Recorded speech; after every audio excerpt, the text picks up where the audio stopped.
This conference will now be recorded.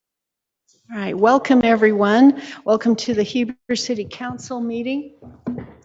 It is now April 2nd, 2024, and it is 4:01 p.m. I'm Mayor Heidi Franco, and I want to welcome all of you for attending. The council members that are in attendance are Councilmember Scott Phillips online, Sid Ostergaard, Aaron Sheetwood, and Mike Johnston. I'm assuming we will get Councilmember Barney here shortly. So we are going to the first agenda item, everyone, and I will turn this over to Jamie Barron. This is a discussion of the Celebration Workforce Housing Master Development Agreement. Yes, Jamie, we can hear you. Go ahead.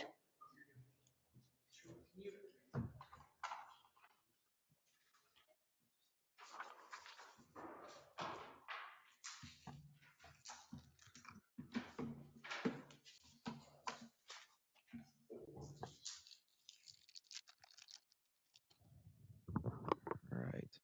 Thank you, Mayor and Council. You've seen this before. We've talked about this a little bit to begin with. This is looking at doing some workforce housing on 1200 South between the new fire station and the library. And the Planning Commission held their meeting and ultimately recommended a positive recommendation with some requirements. And so just going to run through this, but the policy questions for the council ultimately for this project are, should the city enter into some sort of an amendment, whether zoning text amendment or general plan amendment or development agreement to allow for the proposed development? And then should the city allow, the other issue is that should we allow residential development within the approach surface of the airport overlay zone? So they recommended, the idea is to try to get some workforce housing in the area, and they're proposing it on this property just to the south of the high school. The general plan for this property shows the area as Southtown Center, and it describes it as a regional commercial office use, health services, light manufacturing, tech businesses. Secondary uses to be medium to high density residential, 14 to 20 units per acre, up to 3 stories in height. The mix of business catering to regional larger scale for the county. So that's what the general plan says. The current, and then this is the map here showing that it's in Southtown. The current zoning for the property is C2 commercial, which does permit mixed use developments as a conditional use, requiring 50% of the street facing ground floor to be commercial. In addition to that, it's also in the airport overlay zone, which if you look at the zoning map here that I'm sharing, there's multiple approach surfaces on the east side. And the history of why we have multiple is because we had a lot of existing uses when we adopted the airport overlay zone. And so they're more restrictive the closer you get to the end of the runway or to the runway protection zone. And so we have the eastern RPZ, which is the runway protection zone. We have the eastern surface, inner approach surface, the eastern middle approach surface, and the eastern outer approach surface. And there's also the eastern approach surface exemption, which is a little triangle here to say that those existing homes are not non-conforming. With the exception of that little triangle over those existing homes, the rest of the approach surfaces prohibit residential uses. There are, as a conditional use in this area, the eastern outer approach surface, and I believe the eastern middle approach surface, you can do hotels as a conditional use in the airport overlay zone. And so there's one of the issues is we'd have to do development agreement or amend that zone to allow for that residential to happen. In terms of the proposed density, there's 230 units on 8.75 acres, equaling a density of 26.29 acres, not including the 89 hotel units. Yes, Mayor. So I just want to restate or re-ask what you just said. It seems to be this property seems to be in a corner of that middle. Yeah, majority of it's in this eastern outer approach Yeah, surface. but just that one corner where there would be some residential, right where it hits the 1200 South.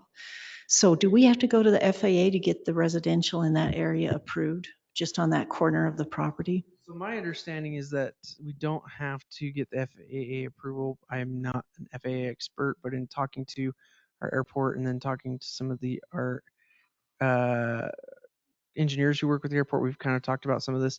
My understanding is that that's a decision up to the city Okay. as to whether we will or won't. It's not protruding into the approach surface. There's a certain height that they have to keep under.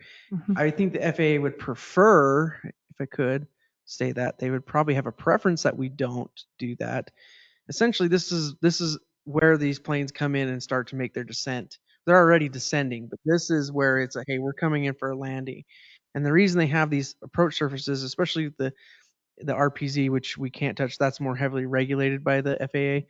These are the areas where it's more likely, if there's an accident to happen, this is where it's more likely to happen. I just recall that was part of the approval process for the south part of the airport close to Daniel, that if they wanted to do redevelopment, development, that they would have to get approval. And there was a form to fill out. So I assumed there was a form So for this area. Yeah, there is a form that's a notification of development or construction with the FAA, and that is something that you have to go through. They would still have to do that. All it's saying is we look at it and make sure that it's not particularly high or that there's not an issue. Our zone generally is not going to project above the height in this area. We've had others do that, and if there's an issue, they would let us know. But we would require that as well. Anybody who's in the airport overlay zone or within that, they call it an area of influence, if I remember that correctly, they have to notify the FAA. Okay. It's usually not, unless it's something very specific or very something very big and has a lot of impact to the FAA. They usually just say, yeah, this is okay. It's more of a, all right, we're aware of it. And then that way they can understand the rules of if there's cranes operating or construction within that area. So based on my conversations, we don't expect any mandates from the FAA on this particular property. Okay. But there's a discussion to be had of, hey, is this really what we want in the airport overlay zone? And particularly these approach surfaces. Thank you. Going back to the density, so we're looking at 26.29 units an acre, not including the 89 hotel units, and the general plan does identify a range of 14 to 20. So we're looking at it being more dense than what the Envision 20 Heber does state. The aim of the project really is affordable housing. There's been a lot of conversation about working with other agencies such as the school district or the hospital or Wasatch County in terms of renting some of these units. We just talked about compatibility with the airport. It will be a noise thing. We would definitely want to make sure we have some sort of a navigation easement on this project. Again, we held a public hearing in August 22nd, 2023. The Planning Commission forwarded a positive recommendation, and they wanted to make sure that there were no nightly rentals. The apartments should be deed restricted as affordable. They wanted the street lights on 1200 South to be changed and updated. They also wanted a traffic study to be prepared. There was a lot of concern over traffic because 1200 South currently is a very busy road. There was shared concern from staff, and so we asked the applicant to bring that forward. There is the Jamie, can I jump in right Yep, there for a minute? I was just gonna the pull that up condition for you. is very much more than a traffic study is to be provided. It is that a traffic study know is if to we be can hear you. provided. You can hear me, correct? It's on. I just Okay. talk quiet unless I put this in my mouth, and I don't really want to. We really can't hear you very well, though, Russ. I don't know if it'll pick up on the audio. Through the mic. I can hear you, Russ. I hear you just fine. So the requirement is to provide a traffic study identifying the impacts, and that impacts need to be mitigated and approved with the project. There is if I can just take a minute, I have very serious concerns about the traffic impacts of this project. I would say the area in our city that has the most problems with traffic right now is 1200 South, and particularly the intersection of Main Street and 12th South. This is going to add a significant amount of trips to 1200 South. Now, I've met with Brian Balls, their engineer. I've met with these guys and talked about some potential solutions. They were looking at potential agreements with the school for another way, another access in. I just want it to be very clear that traffic is a very big concern, and it really does need to be mitigated. Agreements would have to be in place, and then we would have to show that we're not making that significantly worse.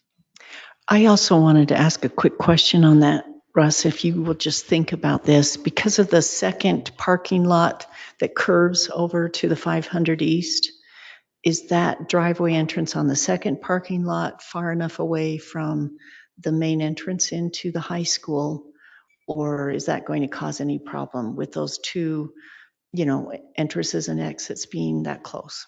Talking about the 400 and 500 East intersections. No, in front of the high school, the 500 East, and then that second driveway coming across. Talking about what's shown in red on Yeah, the yes. screen. You're talking about the proximity of that entrance with the high school entrance? Yes, the main entrance there. Not that it's a street or anything, but just, we have a lot of queuing going into the main entrance. And then this would be affected probably by the queuing, maybe. Jamie, frankly, is showing a traffic study right now that I don't know that I have really gotten my eyes on at this point. Oh, I want to emphasize that traffic is a big concern, and that if this project is to go forward and be supported by the council, there needs to be a solution that mitigates the impacts, because we don't have the ability to just continue to make it worse and worse and worse on 12th South. So. okay. In addition to the traffic, we were also concerned about the number of parking that they were initially proposing. And so that's where the conversations with the school district started, was to say that, how do we figure this out? And so they have been in discussion with the school district to see how they could do a parking agreement with the school. And by doing that, they would help improve some of the parking to add school parking to as part of that agreement. And I believe, and I'll have to have petitioner speak to this, but there's some discussion, and we have some information here in your packet about those discussions with the school district, and the school district being interested in potentially using some of these for affordable units for teachers or other staff members. So those are the big issues. We talked about density and airport. We talked about traffic and parking, and so I think it'd be good to hear from the applicant. And then we're just looking for guidance and direction from the council on where you want to go with this, particularly if you're interested in moving forward on terms that you would like to see in the development agreement, and so we can prepare this for a future agenda item. Would you like the applicant to come forward, or does the council have any other questions? Mike? I just want to say I didn't have a time yet. Russ Watts is a client of Atwell, which is my employer. And I'm not working on this project. I'm not advocating for this project. I don't have any ownership in Atwell. And my compensation is salaried, and I don't get any benefit from whether this is approved or not. But my interest is, if this does go forward, to get it right. And especially with the concerns that Russ has brought up and Jamie. So I do want to disclose that I don't have a conflict of interest, but I do have a connection to the applicant and the project. Thank you. Anybody else have a quick question before we allow the applicant to talk? So yeah, Russ, you haven't had a chance to go through this traffic study and reviewed it. And from your end, what does it say? I think you need more time to digest it. I understand. And it's just, we need to understand what needs to be in place for this to function safely. So. That's good. And you can see it, Russ. It's the exhibit number 5. Great, great. Okay, let's let the applicant come forward. Hello, Mr. Watts. Good to see you again. You're welcome to sit or stand. Is it okay if I sit? You can. And Thank you. you'll have to eat that microphone. Okay, yep, I'll do my best. Thank you. I appreciate it, Mayor and the City Council. I'm grateful for this opportunity. Just want to step back. We've been working and collaborating with all the workforce entities in the Valley the last almost 2.5 years. We were fortunate enough to connect with the Hickens family, who owns this property. maybe many of you may not know, but the Hickens family have been a substantial contributor to our community. One, I think they sold the high school property for half the value to get the high school there. They donated the property for the library next door because they cared about the library being there. And now we have joined forces with them. We're joint venture partners with them, and they've contributed the land for this function to take place. We've been the Watts team. We've been involved up here in the valley for 25 years. We have many loyal people that work for us, teach our kids, do all kinds of services for us, and about 40% of them have to drive in to either work or participate in the valley. We feel we've actually had strong impressions that we need to do our best to see if we can create a community where people that work here can live here, feel like they have pride in the community, and see if we can help in that impact. This is an opportunity for the city, Heber City, to create a housing community that provides transitional housing for key employees, including first responders, educators, and essential workers.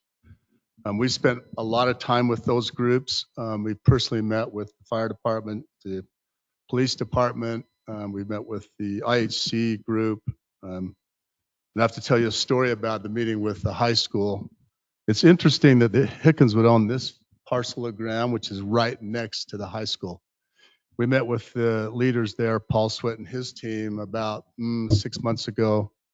We explained the project to them, and Paul slammed his hands down on the table and said, "We need this project now. We need 50 to 70 of these units to be available for our teachers." We since then have signed an LOI with them. We did add all the parking. If you can go to the slide that shows the new one there, Jamie. We have a letter of intent agreement with those, with the entity. We've actually now added 310 stalls to the existing stalls we brought to with part of our site plan. Because our agreement says we will install these additional 150 stalls, and then we'll be able to use all 300 stalls at night if we need additional parking for the community.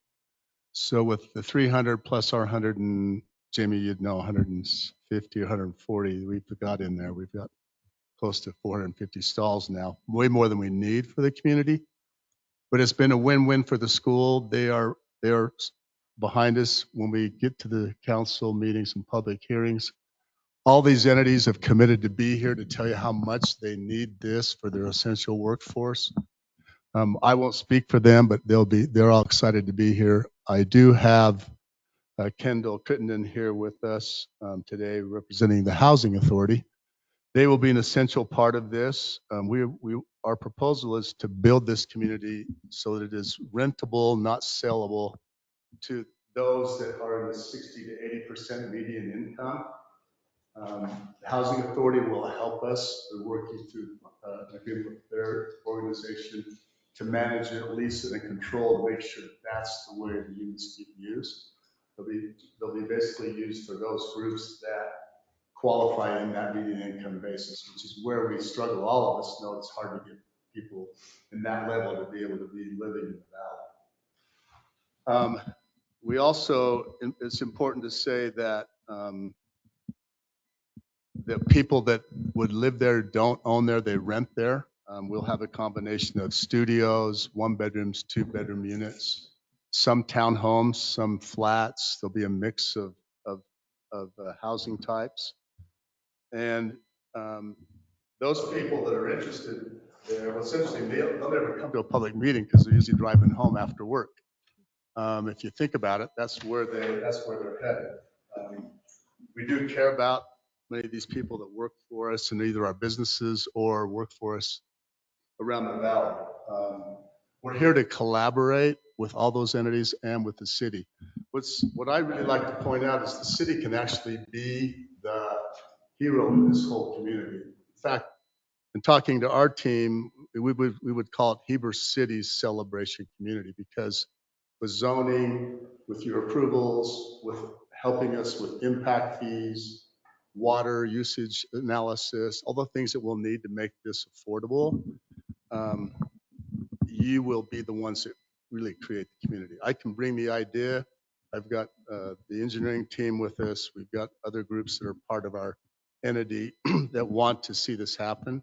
But really, you as a city, you can make the difference here. You can be the ones that say, look, we created the celebration community that we can use for all the people that work in our community. I do have to add one thing. Most of these employers have come back now. Even I talked with Cy at the hospital last week. They want to do a master lease where they can say, look, we need 15 units or we need 25 units. They want to control the units so that they make sure they have a place for their employees to live if they hire those people. That's kind of where it's headed right now, which has been a change over the last time we met about 7, 8, 9 months ago. And truthfully, we want it for the people that work here. We're not trying to rent it to the Deer Valley ski team or the people that come here to recreate. It's really for people that work in our community. So today, we're just here to discuss that. We do have in your packet that we sent to Jamie, you do have a proposed development agreement. It touches on a lot of elements. Obviously, we know if you decide, hey, this is something we want to really put our mind to and move forward on, we'll be working through all those elements in the development agreement. We do know this is going to take right now to get financing. As we all know, it's 7.5%, 8% interest. It will not pencil right now, but we know it'll take us a while to get through this process. Part of our team members are essential group up at the state capitol. And right now we've met with the Olean Walker Fund, the State Housing Authority. We've also met with the CPAC groups. So we'll have to be implementing those entities to help fund the project. We'll have private loans and those. We'll need to blend those loans together to get it to be at a level where we can make it affordable to meet the 60 to 80% income basis. So I think in the long run, my guess is it would take us probably 18 months to 2 years to get it to that point where we can do a phase one, which is about 130 units.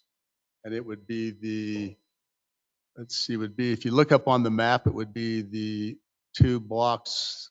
So you know where the fire station is, just on our west side there. It would be that first super block there, and then the next block over, those 2. That would be our phase one.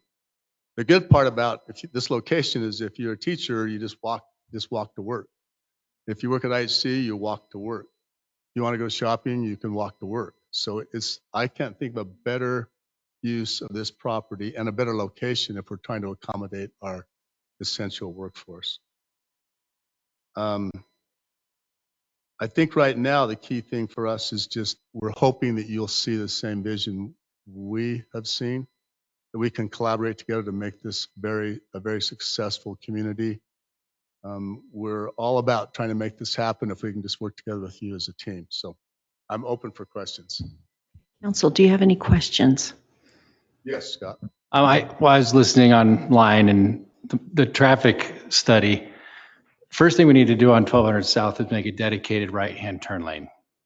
That's the major problem. And then we also have another road planned just west of your project with another access to Highway 40.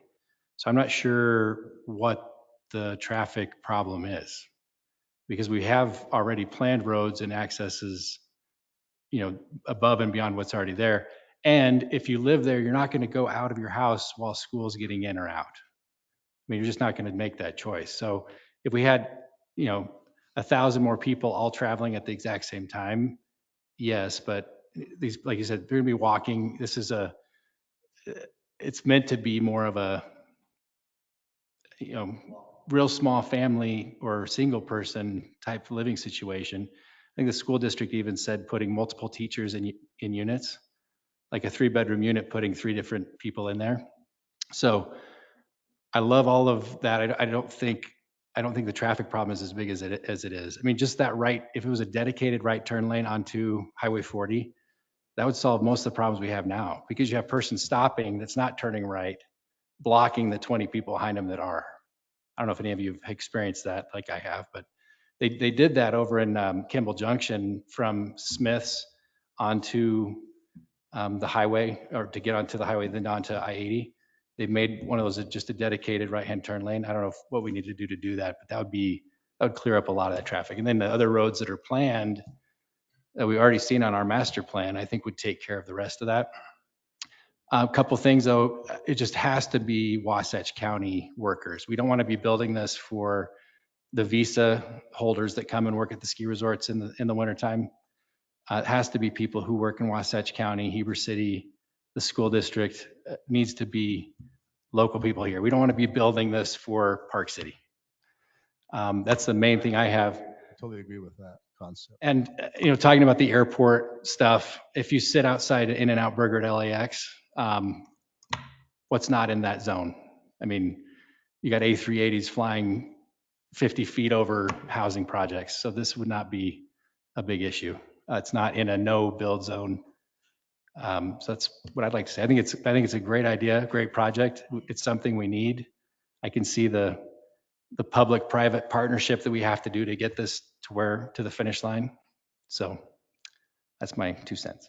Anybody else? Questions, comments? Yeah, I'll go, Sid. Mayor. Good to see you, Kendall, Chair of our Housing Authority. I'm all for this.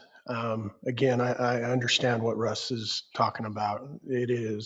We need to fix the problem there. And if we start adding more people to it, it's going to be even more of a problem. So hopefully what Hales Engineering has provided can give us direction as far as what we can do to implement, safety in that area. And hopefully that will be a part of the development agreement that we come upon for this project, that it will happen and when it, at a timely manner, so we don't impact it as much. As everybody knows, that is during school going in, what is it, 7:30, 8 o'clock to 3:30 in the afternoon. It is really crazy there, and you're taking your life in your own hands by trying to get around that area. Again, having said, we need more affordable housing. We need more of this. And how do we do that in this community? And I think this is the right project for it. I understand what Russ is saying, and hopefully we can work through that. I'm a little concerned about, your parking off-site. How many parking stalls do you have on site? And is it enough to supply at least one stall per unit?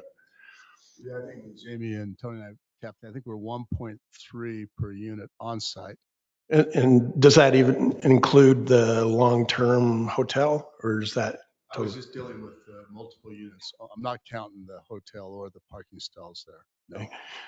So We're adding 2.1 cars per unit. So we've got the shared parking concept. You see it all over. It's smart because you don't plaster all the ground with paving everywhere. Yeah. Right. And at night, the school's not using it. In the day, we're not using it. So the school's excited about it. Yeah, I understand that, and they should be. They definitely need this, and so do we here in the city and in the county. And just a little concerned about the distance. Is that overflow over into the school site and walkability? Humans are lazy, and if they can't be right next to their front door, they won't use it. So a little question about that, but I understand. At least if you can provide one stall per unit. Have you been thinking about the breakdown as far as studio 1 and 2s? We have all that. I'll provide that at the next meeting. Yeah, Okay. We're about a third, about 30, 40 units are studios, Mhm. and about 40 are one bedroom, about 40 are two bedroom. Yep. And management, you mentioned that. Who's going to manage this? So our entity will manage it in joint, and hopefully we're just assembling an agreement with the housing authority. Would do it jointly with that group to manage the project. That's really important, to have a quality project. Your management has to be there and has to be enforced, because if it doesn't, it doesn't go well. And again, this is kind of in our front door. People are going to the high school. People will see this, and we need it. Something pretty neat.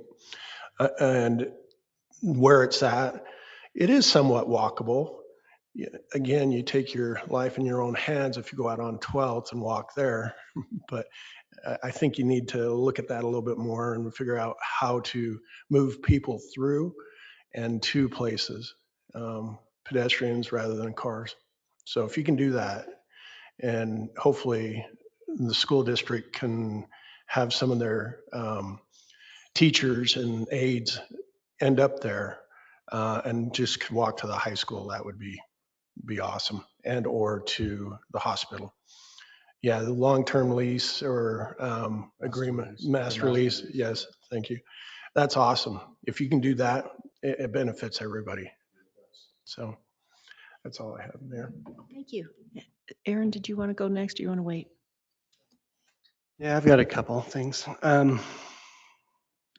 Russ, 30 to 40 studio, 41 bedroom, 42 bedroom comes up to 110 units of the 230. What would the remaining be? Well, so I'm just talking phase one. The remaining 100 would be about the same, thirds. Yeah. A third between all of them. Uh, And you mentioned it, but just to clarify, the landlord, the profitable entity would be your entity. We will manage the project in a joint effort with the housing authority. Yeah. Okay. Do you want to explain how you've done that before with the housing authority? Yeah, so housing authority, so we worked with them on the Ranch Landing that are right across to the east. They provided funding for, at that point, Kendall, reminisce with me, but we had librarians and school teachers that couldn't afford to be in the valley. So they were helping them. In this case, they were for sale units. They helped with the down payment. So they were making a payment to the housing authority and we were managing the project. And so that process is where we got to know each other. Then we've done the other two senior housing components for them, the two Prestige buildings we built with the housing authority. They would use Mountain Land, who's an expert at renting what I call affordable units. They qualify, they rent. That's kind of their specialty. We would be involved more in making sure the site's clean, the buildings look sharp, the place is operated the right way. I haven't talked about it and we'll get into it, but we've got an amenity there. Each of these super blocks have their own pavilion, fire pit area, pickleball courts. We have all kinds of amenities for the people that rent there.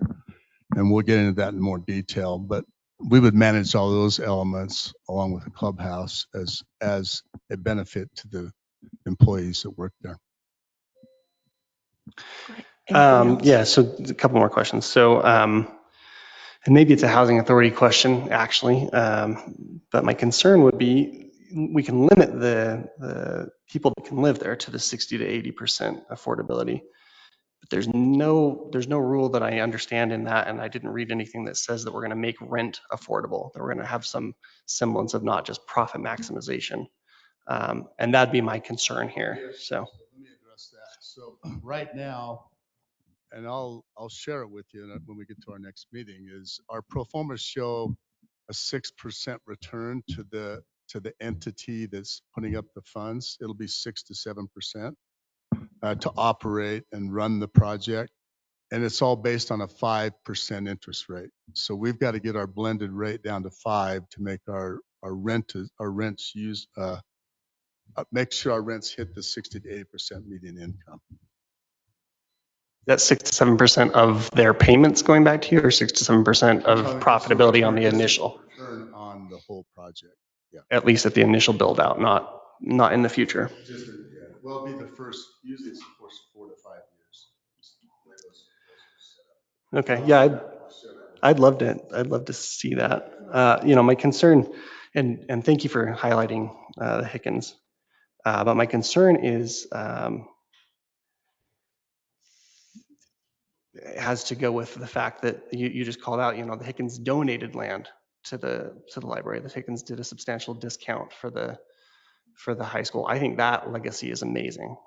Super appreciative of that legacy.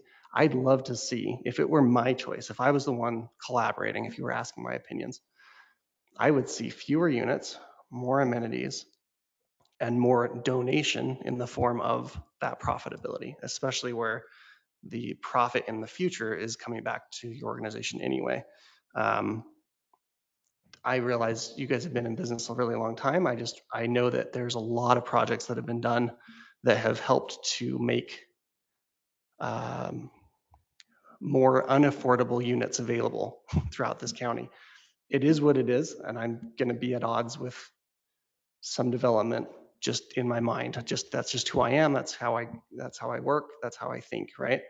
I would love to see less density. I'd love to see us think about traffic impact because of less density. I'd love to see more amenities for people that live there so that people that live there really feel like they are bought into this community and they can feel really proud of where they live.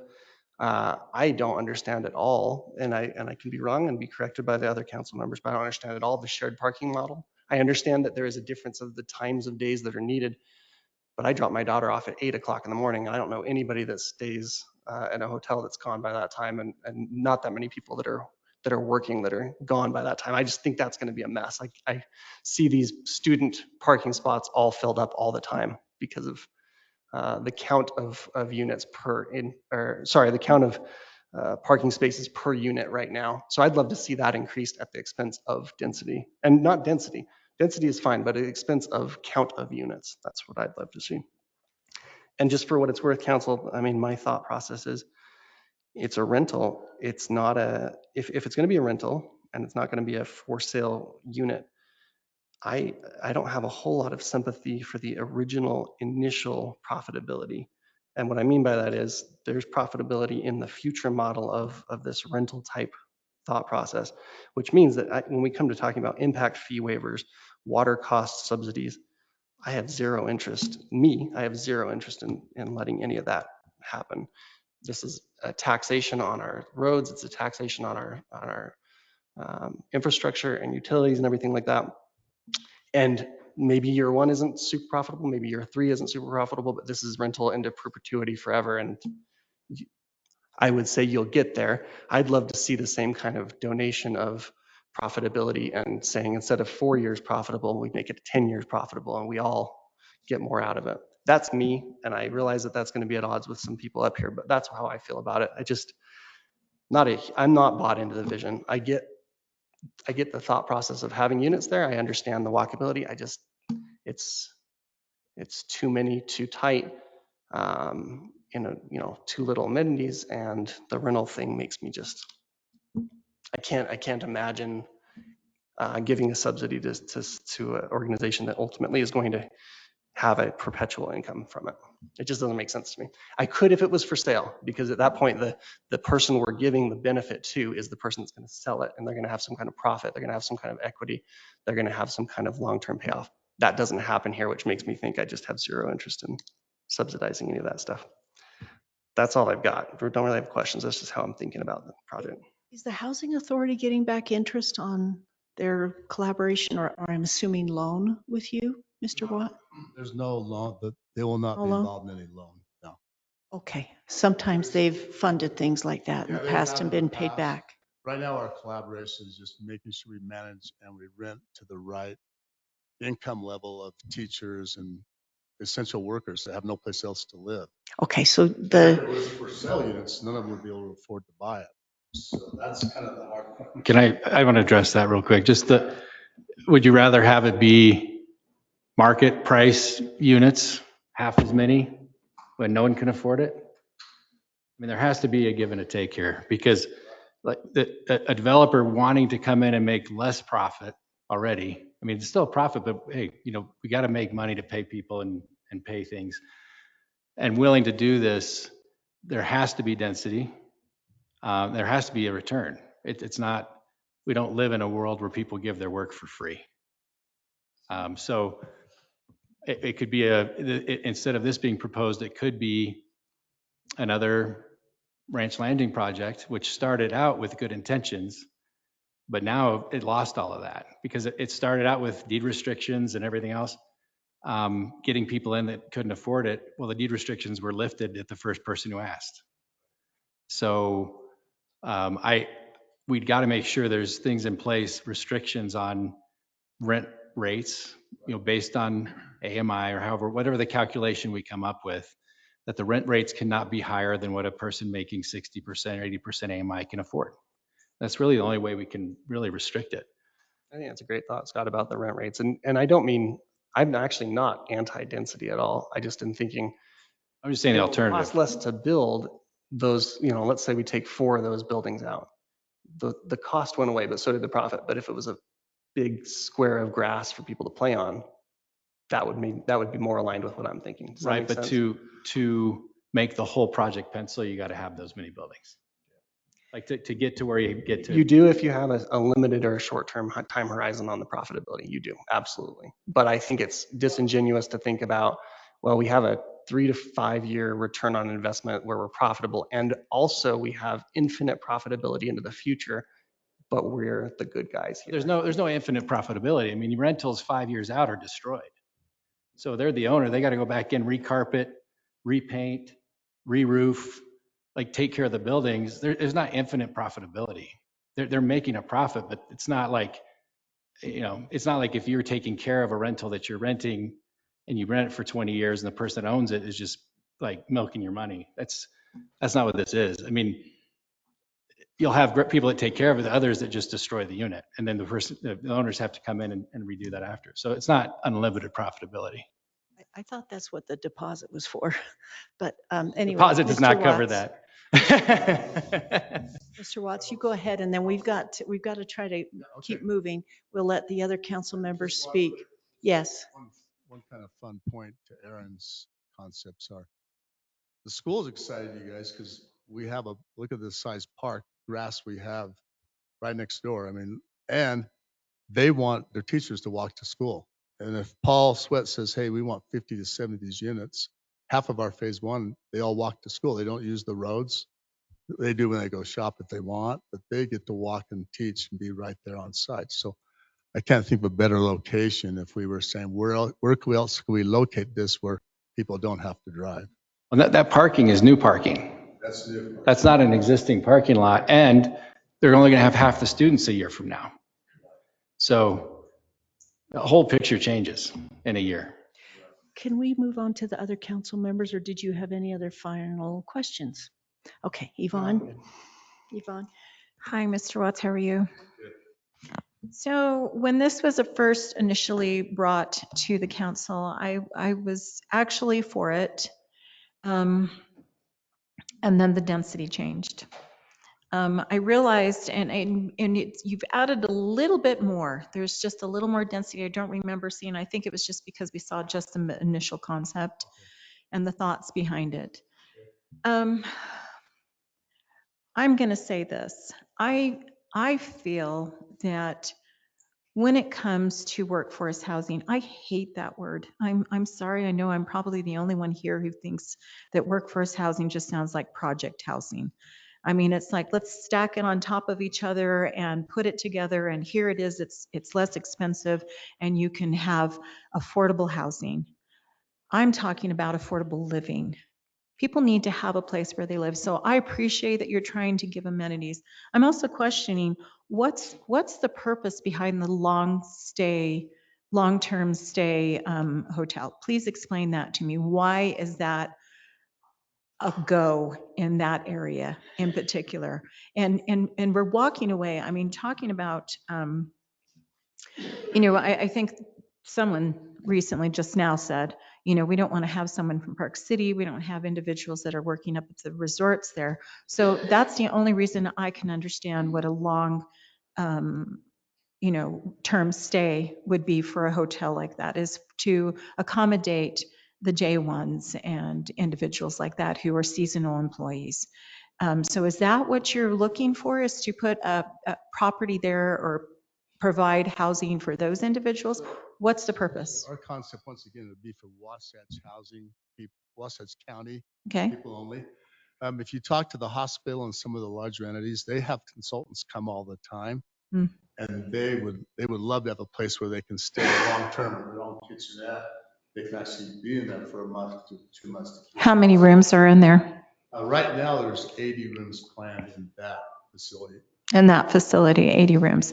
So what happens when there's maybe just 1 or 2 or 3 or maybe even a dozen consultants, and once they're gone and there's no one coming back for another 3 months, what happens to those rooms? Where does your profit come in? Do you open it up to the public? Is that what you're?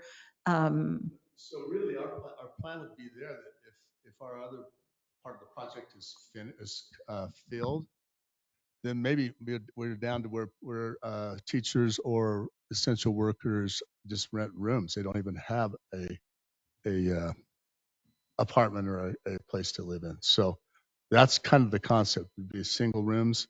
If you're familiar with some of the communities down in Salt Lake City, they have some communities that are called pod apartments, and they're like 250 square feet, the same size as a hotel room. So that's how those would be designed and built. So that would be probably a backup to our initial concept. Okay. So it'd still be rented to people, Okay. they'd be part of the workers in Wasatch County. And I understand that, why, I get the concept that we can use the parking from the school district. But here's my question. Are all of the students, I mean, if we're looking for housing for teachers, well, we have teachers that are at J.R. Smith, at new elementaries. They're not in walking distance of this area. So it, for how many units will we have there? We're looking at, I'm horrible with math, so help me out here. You're saying 130 for the first section. So, double that, triple that in the near future. That is quite a bit of just for the school district or just for the hospital. I mean, you have workers. We're not able to find workers for part of our here in the city. I mean, because of that. But here's the other question is, I would prefer to see something where you have even cottages. If we wanted to bring down the density, I am concerned about the traffic. That for me was the first thought that came to my mind. We have had so many issues on that road. And I know everyone wants to say, well, do you want to see this? Do you want to see that? What I want to see is that I want us to be careful.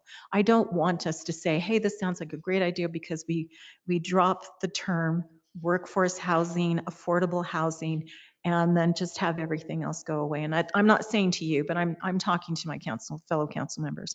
I think it's important that we acknowledge that when we have concerns from our engineer that's saying, hey, let's wait a minute, we've got to make sure everything's in place. That's the biggest issue right now for me too.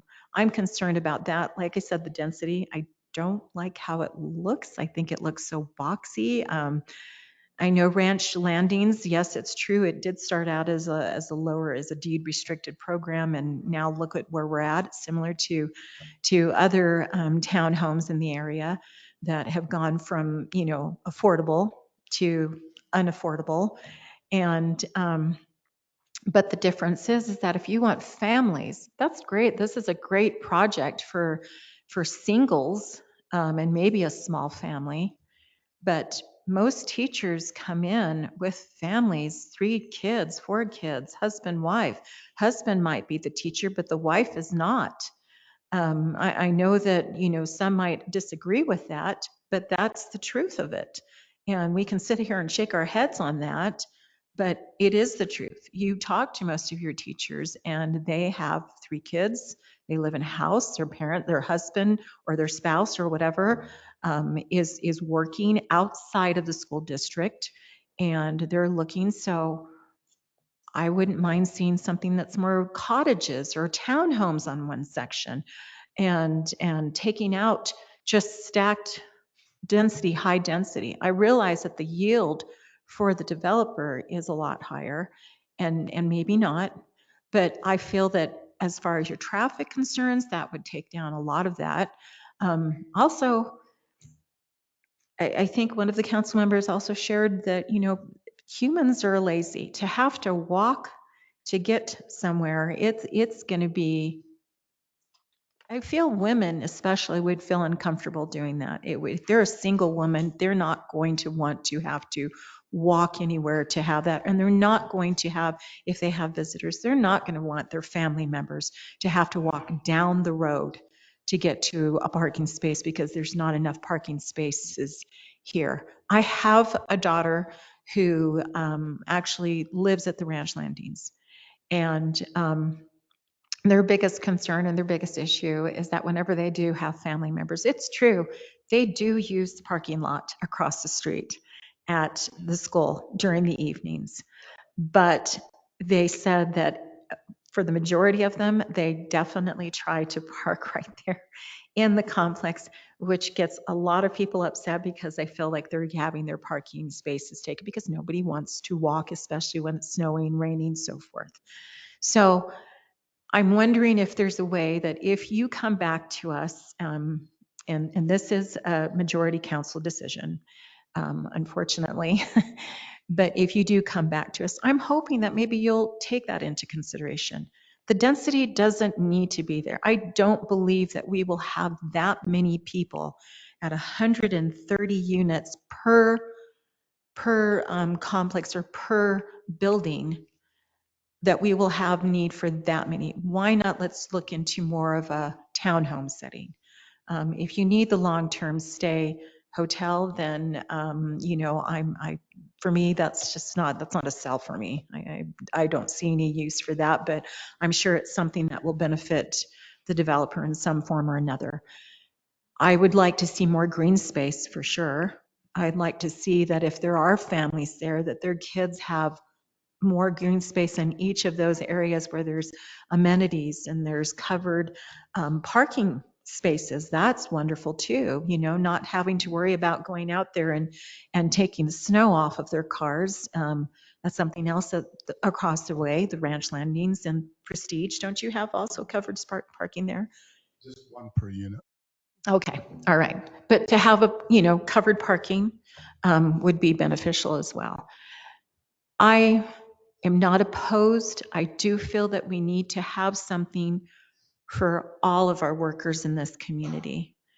And I do feel that we need to do it in a way that's not going to tax a system that's already taxed, and that is our roads, our everything. When it comes to growth, all of our infrastructure never catches up. So we're already in the process of trying to even get to a point where we can get traffic flowing through that area carefully. You are sharing this with students. And while we may say, oh, nobody's going to, well, I just mentioned, if it's a family, husband is going to. If husband is at the school, mom is there with her kids. She will be leaving. If it's other schools that will be wanting to put, if the district wants to put their teachers there, well, then you need to also find a way to provide transportation for them. If you're really trying to make it more walkable, you need to provide transportation for them. There needs to be some type of system, I don't know, in the way of a busing or a place where they can go and they can be transported to whichever school or elementary that they're at. It's not as easy as we'd like to say. We always think that on paper things look easy until we start bringing in the human factor. And the human factor is very unpredictable. And so to say that we can put 3 or 4 people in there or a family, that's just not a predictable outcast to say that we won't be driving. People will be driving. And then even though we may not have as many students once the new high school is put in there, over here, I still feel that there will be times that depending on whatever activities they may have, that there will be individuals parking in those areas. And again, you're going to run into conflict. So I'm just saying, which I'm sure it will be, the majority will go, I would like to have these things addressed. I think we need to sit down with our engineer. I think there needs to be more thought and not dismissing it and just saying that's not going to be a problem. I do believe it will be a problem. I don't think we thought that we would have the problems that we do now. And we've already had major accidents in that area involving students. We need to think of their safety first. And while we may want to have affordable housing for our community, there are so many other factors in that area. And there's so many other things that I think need to be addressed. So I would like to see lower density, better parking, covered parking, availability, some type of transportation, maybe a transportation hub in that area for teachers, if this is truly for teachers, more open space, a little more fun and a little more openness for those individuals.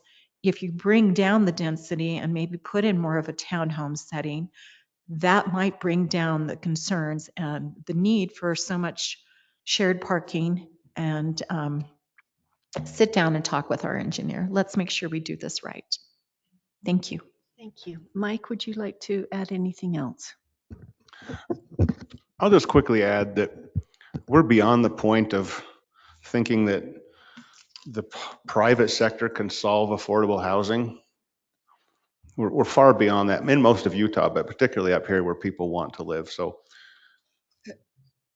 I'm an advocate of adding ADUs in downtown and mixed use housing and trying to find ways to fit people in. But that's not going to help us. We're beyond the ability to provide housing for, you don't like the term workforce housing, but we are the workforce. I think all of us have a job up here. We're the workforce. There's a lot of people that live here that don't work. They're wealthy. They want services. We're desperate for services. So we bring in lots and 1,000 people or more from Utah County every day. They come up here and work at our stores and restaurants. If we don't get creative and start looking at how can we work with the private sector, the funding sector to do this, then we won't solve it. And it's easy to bash something that and say, well, look at all these problems, but we really have to widen our vision. And I do know Russ is a very experienced builder. He's done a lot of great things, particularly in Midway, and he's got a great idea. And that is how we do things. The city, we don't build things ourselves. We have a building inspection department. We don't have a building department. We have a public works that maintains things, but they don't build things. We really do have to partner with somebody. And we've talked about this before. Hey, what if we bought this acre and did 8 townhomes? It's insignificant. This to me is something we should be actively pursuing and get it right. So that's how I feel. All right, thank you. Just a few more points. Russ, when you look at the traffic study on pages 2 and 3, it's showing a 100 Q length delay on the 400 East, 1200 South intersection or exit. 100 Q. That's all the way back to the parking lot, in the high school. And I'm just saying, there's also the two southbound turn lanes off of 1200 South on Highway 40. That's really going to be expensive for impact fees, to either mitigate or to build those 2 left southbound turns there at that intersection. So I'm really concerned about the reduced impact fees. We're talking about really expensive projects to potentially mitigate the needs of the current traffic study. It looks like you might want to speak too, and that's fine. We'll try to wrap things up here. And Kendall, if you want to come forward too, you can take a turn. But we really need specific costs in the city. What kind of reduction in impact fees are you asking for? What kind of commercial rate for the water requirements are you asking for? How can we mitigate, Russ, on the traffic? I don't know if the 150 East is going to be able to help. I don't know if potentially the school district would be interested in allowing some kind of back road from this parking lot over to the 150 East. Maybe that would be helpful in getting the traffic, off of 1200 South, and then we wouldn't have to mitigate to the extent we do on 1200 South. So just that. Also, Mr. Jamie, Mr. Watts, this is a minor detail, but it's going to be a biggie because you have to understand, we don't like complaints and we're trying to avoid complaints, right? We're trying to make it livable and make it a wonderful, livable place to be, just not crammed in because this is the only thing they can get, so to speak. So Wasatch High School currently has a parking permit for the student cars, okay? If you put in the extra parking there at the high school, then obviously your citizens in this potential development would also need a parking permit, right? Right. And that means then that the high school is going to perhaps start patrolling their lots even more, not just daytime when the students are there, but also in the evening to make sure, or however that works. I really don't know. But I'm just afraid that's a big detail that could cause a lot of trouble. Okay, and then it's saying in the agenda materials that there's only going to be a total of 225 parking stalls. You had said the 2.1, which is quite a bit more for the 230 units. Well, that's what I'm kind of wondering. We really need to verify, where the parking's at, the traffic mitigation, the impact fee requests that you're asking for, and that kind of thing. That's where I'm coming from. Thank you. Yeah, we're working on an agreement with the school district on patrolling, and we will have stickers. We meet the parking requirement. That's great. If we could use the shared parking, we meet the requirement. But so you can see my concern on the 400 East, a 100 Q length in your traffic study. Yeah, and that's why we gridlock. tied the road on to 50s where the light is. So there's, the one you pointed out early on in the But meeting. that's also in your traffic study, and it's still showing that on 400 East. Okay, we can help clarify that. Yes, let's get it all verified, because you can see those are huge traffic concerns, and then that just puts pedestrians more at risk, from my point of view. Okay, any final comments before we move on? Yeah, super quick question, Russ. Did you, just to take what you just said, we meet the traffic requirement with the expanded parking. Did you ever look into how many units you could have? Did you ever look at a model of units and parking spots to not need that traffic, or to not need those extra parking spots? Like how many fewer units would it have to be to meet the requirements? Well, it's easy to do, but it would just turn it from affordable, which you don't like the term affordable, but it makes it so you have to rent at market rates. Your rents are $3,000 or $2,500 a month, not $1,500 a month.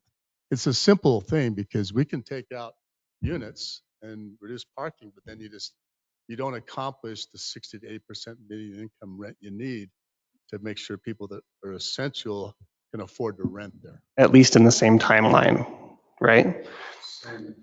Same timeline. So yeah, so if you took out some of these units And the parking. And ended up with some open space, some grass or something, I'm not understanding how that would make the rent rate have to go up. It would push out the profitability timeline. That absolutely would happen. It would take longer to get back to profitable and to be in the black, right? To be made profitable on the whole thing. I just don't understand why that would make a change up front. I can show you on a model. I know you'd get it, but it doesn't accomplish the goal of trying to provide essential workers housing that they can afford. So excuse me, so even if you put townhomes, It won't work, because it's just, I've done but this. you shared with us that Mr. Hicken and the family has already provided the land at a profit, obviously. Is that true, or? So it was a freebie? I guess I don't want to use that word. It wasn't a freebie. It's on. It's just off. It works. Yeah, you have to Tell us your feed name it. again. Tell us your name for the record. Join in with Russ. My name's Addison Hicken. My family owns this property. My dad is Claude Hicken. He's the one that sold the high school at the discount. There's also the fire station there was a significant cash donation to that. Also the water offices and the water facilities over there, that was part of the property that was donated as well, just east of this property. We have multiple options of what we could do with this property. Currently, we own it. Russ is coming in as a partnership on this, but currently my family owns it, and we have standing offers from multiple entities to go in and put banks and commercial buildings and stuff that Russ mentioned, 6%. 6%, we could sell this and we could put that into a very low risk entity with more return off of it, especially right now at this time. But going back to what my dad's original goal was with a lot of this was there was benefit to the community. That's why the high school is there. The high school was something that was able to utilize existing infrastructure, the football field, parking lots, the middle school, other entities where we could have just gone in and put housing there. But there was a benefit to the community. And with this being the final piece of property from the the old farm right there. The idea was, what else can we do that would benefit the community? We actually proposed something to Heber City a few years ago that involved townhomes and condos, and it was rejected because of the flyover that Jamie has talked about. This is a project that comes into play that has the approval of it. I don't know all the details of that, but some of what you guys have actually talked about, we've already spun our wheels a few times around trying to do. This is one of those things that I feel like there is a great benefit to the community. Councilmember Johnston's exactly right. If it doesn't go here, where's it going to go? There's going to Oh, be and I think it's a development perfect further. property for that.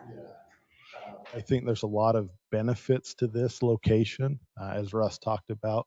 But also, I feel like some of the stuff that is being asked is going to be at the expense of the original goal of what this was, to be a benefit to the community, a benefit to what the vision is. And it is something that we're not in a position that we can just donate this entirely to the Okay. community and say, hey, here you go. It does have to pencil out, and everything that comes into play could affect whether or not that pencils out. And if not, that just goes back to, do we need to put a bank on there? Is it commercial property? Is it, Wasatch County even approached us as far as a location for city offices. So there's other options. Hopefully this is something that, like I say, everybody, and we can tweak it. There's things, none of this is built out yet, obviously. And so What there's about, things that can be done. I do hope that benefit to the community vision is okay, taken into consideration. Okay, one more comment, and then we're going to wrap it up and see about I'm going sorry. forward. So go I'm sorry. ahead. So I just want to wrap my mind. Like I said, first of all, I'm not against this completely. I'm just hoping that we can find more room for individuals, for families. And if we find more space for families, a 1-bedroom, 2-bedroom is not big enough. Ranch Landing across the way. What is the square footage of each of those units? You have one that you rent as a family out there. Multiple units out at the Ranch Landing, Mhm. and they're roughly 11 something to like 1250, I think, in Okay. square footage. And what is the square footage on most of these? What's the highest square footage on one of these? 1,000. So that's why I'm saying Ranch Landing, 2 levels, larger units, and you're providing for families.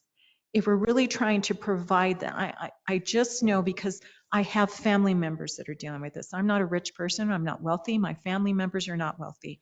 And so for us, what they will look for is a place if they had to, if this was an option for them. They don't mind living at a Ranch Landing or a Hamlet's. Why? Because it does have that open space. They can walk around the complex. They have amenities, which I see here. But at the same time, too, it gives them the space that they need for their family members. They can't afford, I mean, they have their homes and they're barely holding on to the properties that they have right now. If they had to live in something like this, the biggest drawback is how tight they would be. We hear complaints from individuals out at a certain development that's north of town where they are stacked in tight with each other. You can hear everything that's happening next door at your neighbors because everything was done so quick, so tight, and there's hardly any amenities. It's just one on top of the other. They're miserable. The first thing they want to do is move out of there, but they have nowhere else to go. I don't want, if we're really doing this for our community, I don't want people to feel I want to get out of there as soon as I possibly can because I'm miserable because we're stacked on top of each other. That's why I'm asking.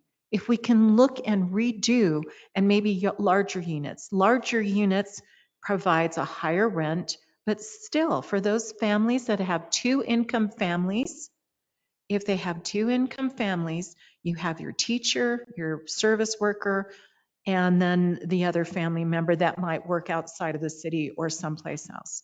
That's what I'm talking about. So it might be a little bit more expensive for those 3-bedroom units. That's why I was saying townhomes. I mean, if it's a stacked townhome, but with less stacked and maybe 2 levels or even a 3 level, I mean, I understand that.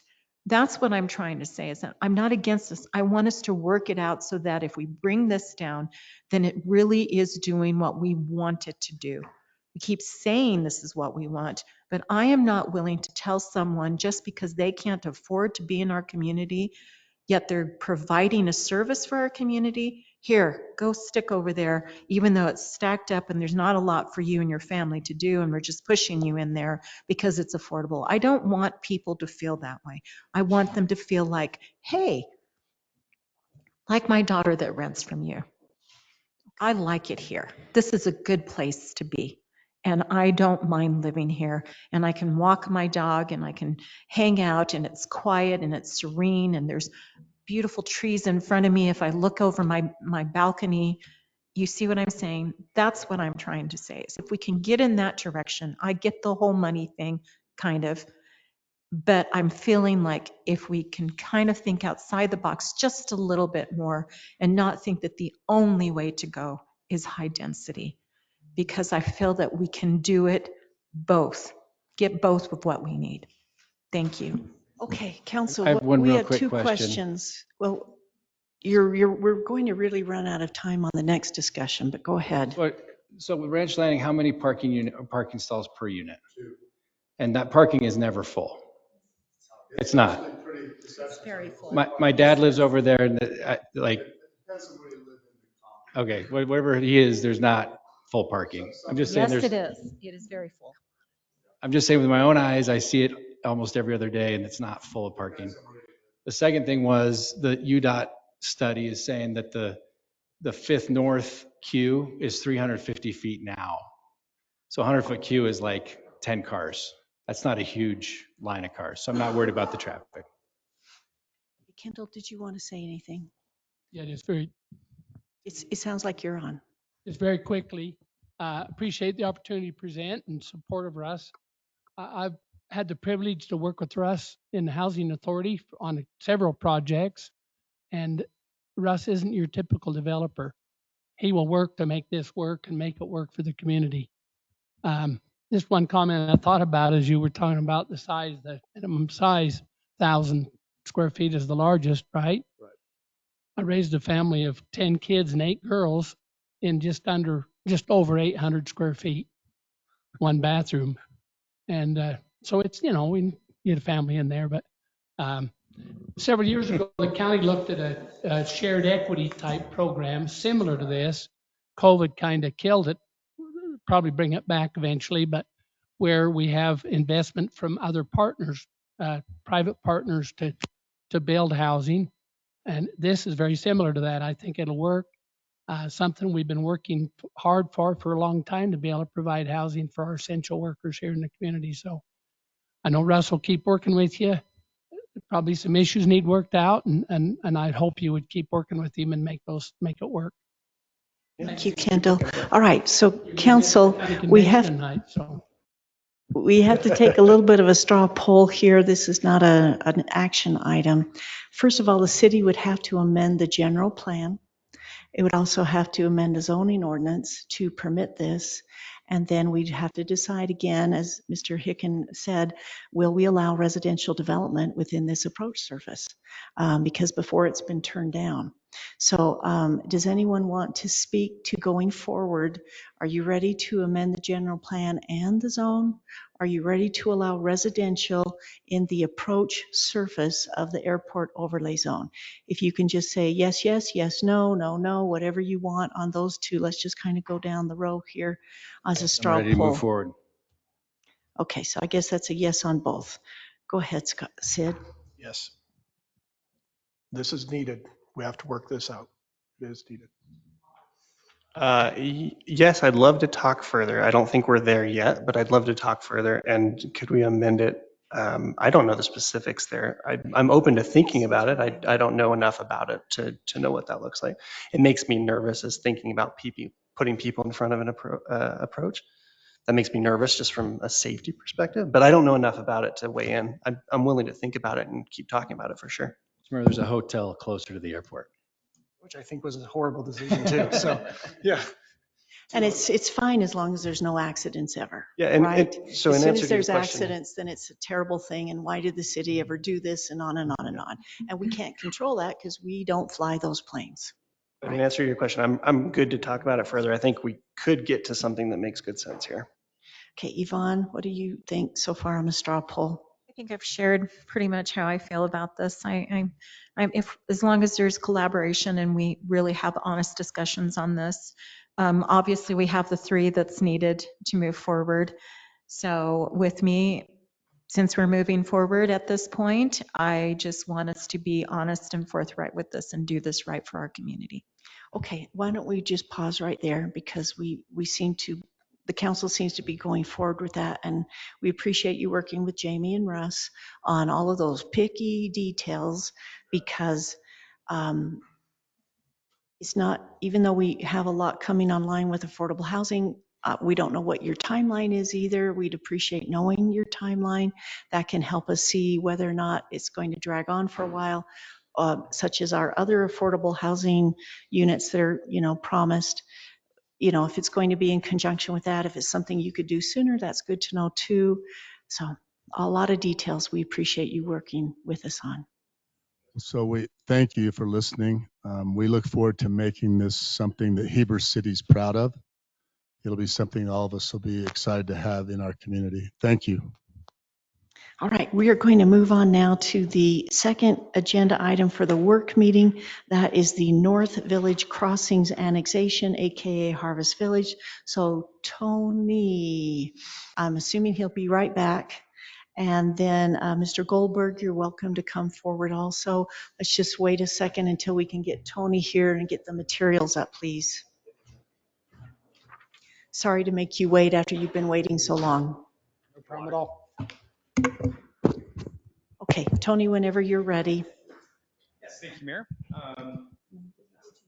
So I'm just going to tee this up just a little bit with a brief intro to the annexation. Remember Neil here, I think came in 2 months ago, 2 months February. ago to the council. Tonight is a report back to council on some of the issues that were brought up with the annexation.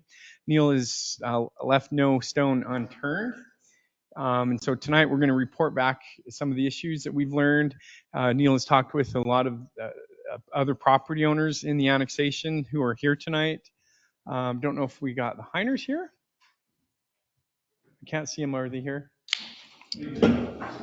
But we do have a lot of stuff to report to you. And so I just wanted to show you really quickly the location of the 3 primary petitioners. So we do have a PowerPoint that Neil will walk us through.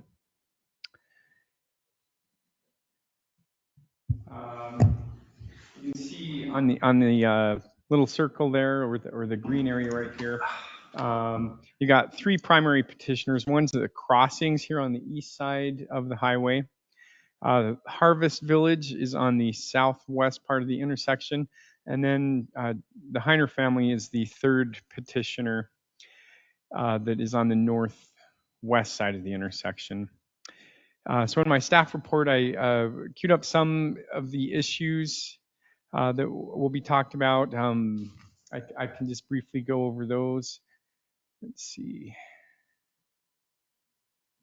Here we go.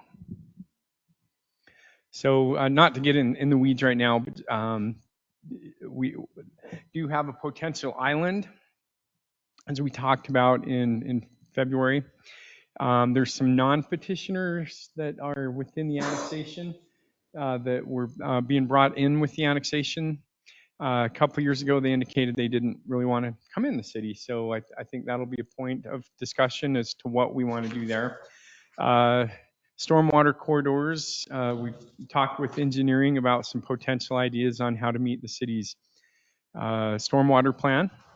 Density and height will be an issue, as it always is with an annexation. And so I think you'll get an introduction of to what we're talking about. 2 of the options for the bypass bisect part of the annexation, particularly Neil's property that he's got. Development approvals, the crossings you'll hear has been proceeding with the county towards preliminary approval on the east side of the highway. and have some actually very detailed information. There are engineers here. I think Neil has brought his engineer. So if you do want to delve into the weeds a little bit, you can. I guess my recommendation is, given the time and the number of issues, delving in the details is going to will chew up a lot of time. Access will certainly be an issue, as these properties are along Highway 40. 3 separate annexation petitions. There is going to be the question of, does council want to do a development agreement for each and every petitioner, which would be 3 different development agreements. Heiner's, for instance, does not have any development plans at this time. So that kind of feeds back into zoning. We've adopted a general plan that indicates the North Village Overlay Zone district. This is a district that we haven't really dealt with. The UV zone is right around the university. This is called the NV district, and it's just a little bit different than the one surrounding the university. Affordable housing has always been an issue that council has wanted to be part of a development agreement. And then finally, open space is something Neil has talked about in his development that he wanted to do. So tonight we just wanted to have Neil report to you on these, see if council's supportive of the petitioners working with the city attorney on developing a development agreement and coming back to you with what that would look like in the coming weeks. With that, Neil, do you want to take it from here? Yeah. Thank you, Tony. Thanks, Mayor. Thanks, Council. Good to see you all again. Tony brought up a lot of those points, and he also brought up a really key thing. We, from day one, have tried to listen extensively to what is needed here and what is in the code. So, in fact, last night, Andy and I reread Envision 2050, probably for the 4th time or so. So we have a pretty good understanding of that. On page 1, it reads, the big question is not will we grow, but how will we grow? And I think that is part of this. I want to just quickly read something. Tony, you mentioned there hasn't been a lot of discussion around North Village per se. I have page 27 of the general plan up here, and it just defines North Village as a mixed-use village to serve the region's growing recreational, tourism industry and retail needs, characterized by mountain modern architecture and great arrangement of mixed use that includes gathering spaces, small lot townhouse and apartment development, clustering, and open spaces. Okay, so that's the definition as put together by this council and the city for North Village. We left February and we're given a big task list. Yvonne, Mayor, you had us a lot of concern around environmental, and I want to let you know we have addressed a lot of that. Some of it is specificity around what the final plan is, but what we can tell you is we have retained professionals who have looked at this and said, we can guarantee you're not going to pollute Rock Creek. You're not going to have an issue with the Provo River. We can retain the water there, and we can be a good steward of the area. So we feel very confident in that. The other thing that we feel confident in, and there was quite honestly a question mark for all of us, was this question around annexation. As you're aware, there was an open petition from back in 2020. We sat down with Jeremy, we sat down with Tony, Justin, and we all looked at it and determined the exact same thing, which is if we'd like to continue with that open petition, we need all the original members of that annexation to come together, okay? To be honest, that gave us a little uncertainty. We didn't know necessarily what that meant. What it has given us, though, is this really great opportunity. We reached across the table, or literally Highway 40, became friends with Rich and have talked with the Heiners. And we are now all here collaboratively wanting to work together on benefit of this city, to see what you put together for Envision 2050, to do that as a core group, and to say that us all as petitioners would like to see this thing annexed in and begin working together collaboratively. So I think our goal here would be answer questions, address any type of concern that might be out there. Um, I'd love for Rich to be able to discuss a little bit more about the crossings. You saw our project, but he can give a 5-minute overview of what they're doing so you can understand what the other side of 40 would look like. And if the council feels that this is viable for the city, we want to go start working towards negotiating MDAs and working towards a legislative vote on the annexation because we believe we've met every other criteria there. Is there anything else you'd like to present? At this point in time, I think that it's actually probably better that, Tony, if you'll go back to the other page, there are 3 key points that we have just as collectively as petitioners have all agreed upon that we would like to ask of this city. The first is simply expediency. We understand this is an open annexation. We'd like to be able to continue on with it. We've verified that that is available to us. The second is the density and usage that we are currently asking for right now. There is a caveat to that. We can put a little asterisk in to say the Heiners are not familiar with what they'd like to put on their land. They know they'd like to be in this city, and I think we should discuss that. But I can say from our side of 40 and Rich's side for the crossings, we are all comfortable with what that would look like. And then the final thing is we brought Sam Elder here with DA Davidson as well. One of the things that we would very much like is a PID to overlay on top of this corner to help us with public infrastructure. Okay, council, let's open it up for your comments or questions on this. We look at the questions in the staff report. Are you favorable to the requests? What about the Peninsula Island and residents that do not wish to annex? And then should we begin negotiating MDAs? Tony, I asked Jamie a question also right before the meeting. He wasn't sure, but would the county council have to approve the island or peninsula depending on property owners, okay, that are in this area? Would the county have to approve the island or peninsula before the city council can finally approve the annexation? Jeremy, do you mind helping us with that? Thank you. So, Mayor, I'm not sure we've reached a final decision on that. I mean, it's a really odd situation because of the way these different annexations lined up. Normally, they would. The county would have to approve it if we're creating an island in this case, if we're not getting the other owners. Part of this was they were going to go back and see if there's any interest of those owners in coming in. I'm assuming there's not if you're talking about the 3 owners, but that we're going to kind of see if they had an interest in coming in first before we tackled whether or not Okay. we thought we needed to. Have they been notified? These owners that, the ones that are not on the petition, right? They're not petitioning the city, but they're part of this annexation. Have they been notified? Has the city notified them, Tony? So we have not. So what I had anticipated is that even though council had held a public hearing a couple of years ago, is that we would put together the development agreements and we would, my belief is that council would want to have another public hearing because of the time that's elapsed. Right. We'd invite everybody here, would present what has been proposed and kind of go from there. So I anticipated that all the property owners would be notified. Okay.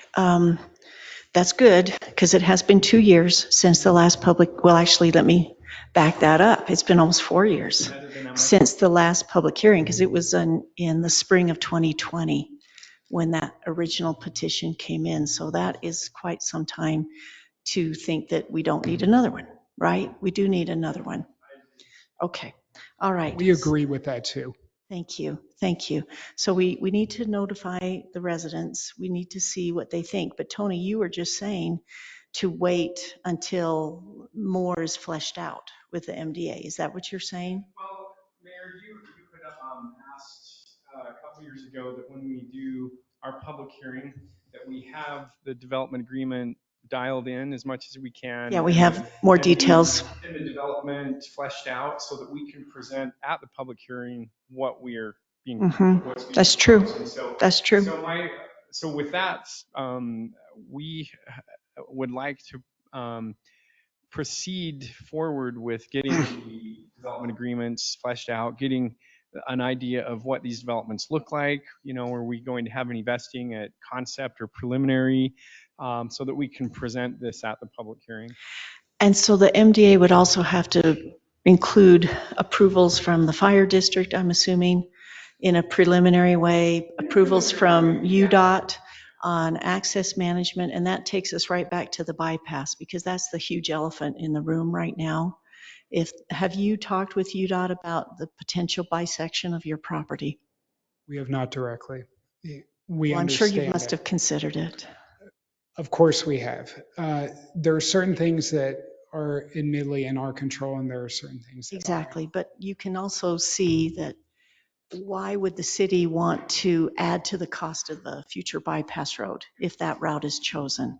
And I don't know what your timeline is, but you can see that if UDOT does pick the Northfields route, which bisects your property, and either you'd received entitlements, right, for the densities and an MDA, and that had already been approved or you'd already been annexed, then that's just going to add to the cost of that future bypass road, right? Which we hadn't really, you know. Can I ask Go ahead, something? Sid. Go ahead. Yeah. So I think they already have vested rights through the county right now. And so with that, Yes, there's, okay. yes, but I just want to depending make on, sure that's clear. oh, you're right, but depending on what is worked out in an MDA, it could change. You see what I mean? Yeah. And so there already is cost. Go ahead, Justin, will you tell Sorry your about name that. again, too? This is Justin Keys. I represent the applicant. And I just wanted to point out, that we're actually reducing the density. So there's an argument to be made that we're reducing the overall cost because of the reduction in the density from what the county entitled. But I think more importantly, this is very much a conversation that we've had. Our preference would obviously be not have the Northfield routes run directly through our development and ruin what we're contemplating investing so heavily in. So we've already discussed the concept of pairing with some other local groups that are opposed to that same route, that would prefer to see the Northfields preserved. I think there's a strong contingent within the county, speaking for myself personally, not just as an attorney, that would prefer to see the route that we've long contemplated within the county be the route that UDOT elects to choose, one of the two routes that sticks closer to Heber City, runs through the routes that the county's acquired land on.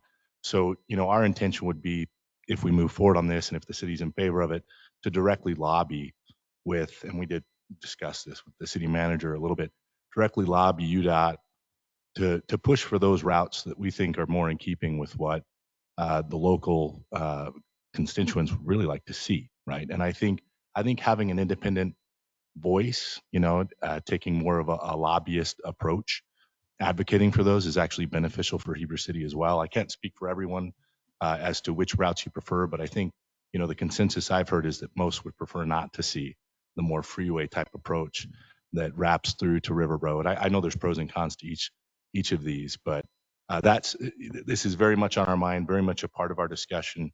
I think the question of whether or not it makes it more difficult is a bit of a red herring personally, just because we're not talking about first time entitlements. We're talking about a re-entitlement of entitlements that currently exist, and the value's there, right? The value is the value.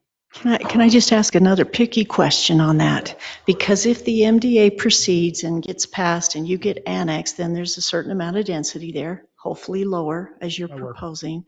But then if, again, we can't control UDOT, so if that road were to bisect your property, would you then want to put the same amount of density on the two sides of what's left over on your property? So it would be higher density in those bisected areas. You see what I mean? This is a detail that I'm thinking about because of the greater environmental impact with the greater density where it's split. You see what I mean? Because of the middle being gone. Would you consider, if perhaps that route is chosen, that there could be a reduction in the density where the road would go, so we're not getting higher density on the two sides? It's a great question, Mayor. So here's how it would work. What would actually happen is UDOT would have to compensate us for the density that they take off the table. Okay, so that would subtract the density then. So we would end up with the same amount of density on the remaining ground, because they would then compensate us, for the density that they acquired. And it would be the same if it was within the county or within the city. It wouldn't change, right? They would just have to compensate for the density that they've taken. And then we would have the remaining density on either side. We just think it would lead to an inferior project than what we're proposing. Well, I would hope that that could be put into the MDA, just so it's very clear and there's no question or wondering in the future that if UDOT buys any of the property, that there's associated density with that, and that that would be subtracted out of your total density.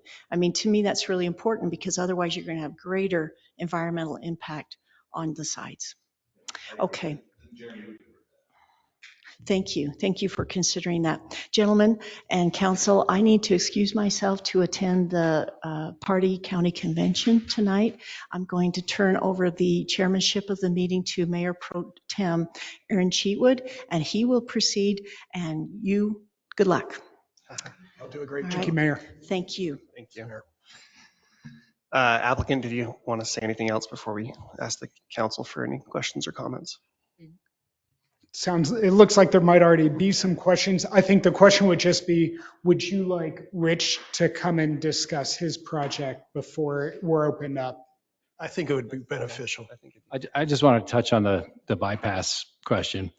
I think it's interesting that we approved land conservancy right in the path of the bypass, but development is somehow going to be harder to condemn for UDOT than land conservancy. I don't understand that logic.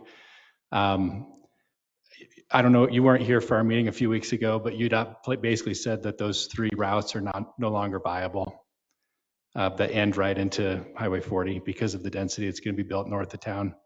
I'm really interested to see what they come out with for their new traffic studies, but I don't think it's worth lobbying because they've already said those aren't viable routes or won't be with the new traffic. So I don't think you need to respond, but I don't want to impede any potential routes for the bypass. I don't think we even understand really ourselves the impact of doubling our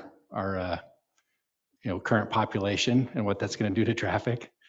I mean, the study they said last week that the queue at 500 North is going to go from 350 feet to 13,000 feet. So, adding 20 minutes to the drive from Heber to River Road, that doesn't sound awesome. Yeah. And I'm sure your hotel visitors don't want to just be looking out at a line of traffic all day.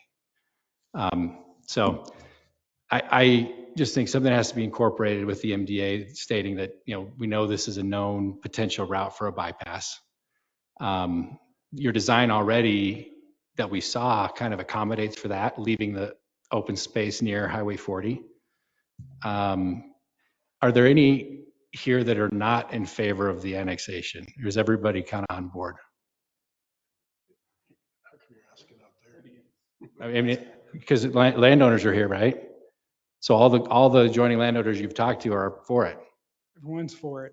So I don't see any problem moving forward. I mean, this is part of our annexation plan. It's part of our map. We can solve the issues of the island.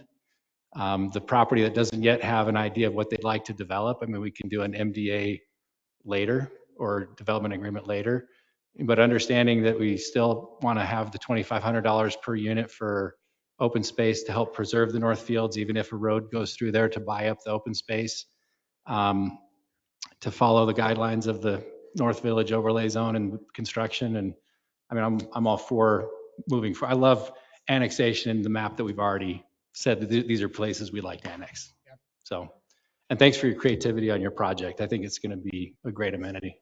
Yeah. Thanks, Scott. Russ, did you have something before I go to Yvonne? So I just, as a point of clarification there to what Scott was saying, and I'm not saying I'm not saying anything like that. Just trying to clarify. Scott mentioned, you kept the east side open to accommodate for the bypass. That's not where the bypass is planned in the alternative. The alternative is for the bypass actually dissect through kind of a developed portion of that, even if they were to keep this side open. So I just want to make sure that that's clear. This is a point of clarification. They could move it, right? We don't have that much time on our. I know the person that lives in that house right there doesn't want the bypass that close to their house. So they probably don't. And to the point of this is, we don't know the timeline for this. This Yeah, has been exactly. discussed for a while. We could sit here and wait for that answer. I don't know if that benefits anyone, right? So, we hear all these points. We're the ones ultimately who have to absorb that risk. I think as Justin made a really valid point, we're looking for less density, which ultimately you could look at and say costs less if, that land had to be taken over. So, we understand the risk. I just think UDOT can work with us, even if we move forward. Like we're not going to wait around forever. We need to continue forward. UDOT can work with us on what needs to happen here at once it's approved. And you're not going to construct it in the next 2 years, probably. I mean, it may We take. want to get going. Well, we should have an answer by then. So in this process, you'll find out what's going to be happening, right? Certainly will. Great, thanks, Scott. It doesn't mean we need to wait. Yvonne, noticed, and then Mike, did you have something to say? Yes, I do. I just, thanks Neil for reaching out to me. I appreciate it. I think we've already had a discussion. I know you know where I stand with added growth. I've always been opposed to most of the annexation, which we've already approved. So beyond that, I'm a little concerned when I hear the statement that this is part of the plan because it has never been part of the plan. As far as I understood, it was always going to be on the northeast side of town. Now we're adding annexations into the west side of town or the west side of Highway 40. And while I appreciate where your thoughts are as far as lowering the density, I think the project's good as far as, like I said before, I don't like the building, how it looks. So if we can change it, maybe a little more rustic, that's fine. I realize that probably for me, I'm the individual who will always be standing there saying, why? Why? Why do we need this? Why is this something other than it benefits the developer? And no offense to you, because I know this is your livelihood and I appreciate that. And I hope you understand where I'm coming from. But when I hear this is a good thing for our community, my question is, where is this a good thing for our community? This is so far north of town. I see it benefiting the huge project that's in north of you. Sure. And when we talk about traffic and everything, well, we're the ones adding to the density. We're the ones increasing that density. And it concerns me when we make comments that this isn't going to be a problem, because I see it as a lot of problems. I think this is something that doesn't in the long run benefit our community. We're trying to do so much right now with just what we have down here in the downtown area. And I feel that when I hear individuals saying, oh, this is great, well, there's no affordable housing up there. It's nothing will be affordable up there. I mean, it is the rich man's playground up there. You will be gearing this to individuals who will benefit from this. And I know that you did say you want to make it open for the community, but I don't see a lot of individuals in a certain, money bracket, if you will, that will be able to afford this, not to stay there, not to work there, or maybe to work there, but not to play there. So if I were to say yes to this, I'm just saying yes because everyone else will say yes. Understood. But I want you and I want the public to know where I stand on this. I don't feel that this is something we have to do. I think this is more of a want to do. I know that you are a developer and there are those who are very friendly to that. And for me, I'm not anti-development, so let's get that straight. But I'm against putting something more in an area that we have tried and have worked so hard, Justin knows this, to protect. We have tried so hard to protect that area. We've tried to protect that view shed. I don't know how many people shared in our Wasatch County meeting when this discussion for protecting and a protective easement and conservation easement in the North Fields, how many of them said, I love coming off the hill and seeing our beautiful open fields. So I won't. I know that we're going to get to that point for you, and congratulations. But for me, right now, my answer will be no. So let's see what happens as we move forward. Okay? And Yvonne, as we told you from day one, we respect that, Thank right? you. Appreciate it. We are allowed to have good conversations, not I know necessarily we see have. eye to And I eye. appreciate that. And I want you to know that. And I want everyone to know that you have been nothing but generous as far as our conversation goes. But Thank you. it's not going to change my view, because I feel strongly that this is not something that we need in our community. So thank you. Yeah, and I just want to bring up 2 points, and I think, Mike, you were wanting to talk.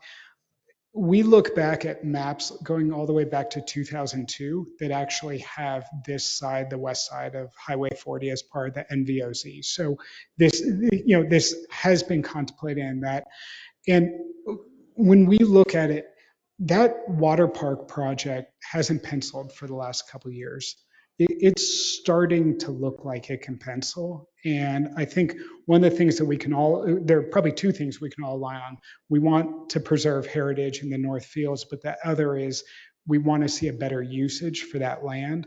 And I hope that there's respect that what we're actually doing here is retracting back off of that and trying to do something better with it, because a developer, ourselves included, today could go and move forward with that. But you have to ask yourself this question, and that's a question that I've had. When I hear for individuals who want to come in and annex, I always hear the argument, well, the county, this is what they're allowing and this is what they, but yet how many years has that property been up for sale? I mean, it's been since I remember the signs up there for years and years and years and years, and nothing ever happened. And there's reasons for that, because in the county, those amenities that most larger developments are looking for are not there. You're not getting the sewer, you're not getting what we as a city will provide. So I understand that, and I agree, and I do know that it's been there, but there is a lot more to that answer, and a lot more to why, penciling it in. The county has let's put it this way. We know how slow the county can work, and that's okay. I get it. But at the same time, too, it's because when it comes to putting in any type of development there, there's more issues on the county side, and therefore, hence, we have more developers coming to the city asking for annexation. And that's the truth of it all. That is the truth. Okay. And we also And I have, feel that that's important for the community to understand. Why do you come to the city? Because we can provide so much more for you. And that's where I'm a little concerned, is that we keep annexing and keep annexing, and we are putting more strain in an area that we got told recently by UDOT that, oh, we have to look at this again because there is so much growth. This will add to it. I keep wondering why we aren't awake to that problem right now. We are adding and we're not finding the solution. I'm all for infrastructure first. That's where I would love to go. I'd love to put a stop on things and say, let's catch up to what we've already approved. And that's not happening. We just keep adding to it. So please, again, understand, it's not against you. It's not against the people who obviously out there support this. This is against the fact that I feel that we're at a point now where we're just breaking, and we need to do something first there before we say yes, yes, yes. Okay, thank you. Sid had a question, comment, or Mike? Mike had it first. I'll go first. Thanks, Yvonne, and I understand your position. I do want to disagree with a number of things, and I'll just, not personally to you, but I agree. I do too love coming down from Park City down Highway 40 and seeing the North Fields. It's beautiful. But over 20 years ago, Wasatch County put a bullseye on this intersection and the entire North Village and gave it 2,200 units of density, ERUs. We did not do that. Wasatch County gave 6,000 units of ERUs up on the upper Jordanelle. We did not do that as a city. But now we have a question. It's there, right? It's zoned. I know it takes a long time, Yvonne. It took over 20 years for the Smiths project to finally get off the ground. It's been talked about since 2004. It takes time. And that's a good thing, because planning and good planning does take time and can happen, and things can actually change for the better over time. We have an MOU with Wasatch County now. Wasatch County has said they want the city to take charge of the North Village. They want the city to take charge of the Upper Jordanelle, and that's why we're annexing them. And that's why the planning, Wasatch County, per state code, has to direct development to the city first. Now, they don't have to do it to the city, but the county has to direct them here first because it's within our growth zone. So we have an MOU with Wasatch County that says you should be doing the urban development. And Wasatch County should not be doing the urban development. Andy Bierman, the past mayor of Park City, probably 4 years ago, because I was new on the council, told this council Park City failed because the biggest mistake Park City ever made was not to annex land that was presented to them. Because it still happens. All that stuff past Quinn's Junction, that's not in Park City. All the development there as you head towards 80, that's not in Park City. Kimball Junction is not in Park City. And Summit County gets to deal with it. And that is a whole nother city on Park City's board that greatly affects Park City, substantially affects Park City, right, Scott? Mm-hmm. And yet Park City gets zero help with all that impact. And that's exactly what will happen to Heber City's downtown and all of Heber City. Zero help and massive impact. Or sales tax revenue or yeah. Taxes. So this is going to become the most important intersection in this county in about 20 years or maybe 25. The most important. Wasatch County has their highest zoning on this intersection. Town center, commercial. So the only real question for me is not do I want to see the farm still, but do I want it to be in Wasatch County or Heber City? And I would like it to be in Heber City. We have spent hundreds of thousands of dollars master planning this whole area with stormwater planning, transportation planning, affordable housing exactments, preservation fee exactments. None of this is Wasatch County has done. They have no master plan for anything.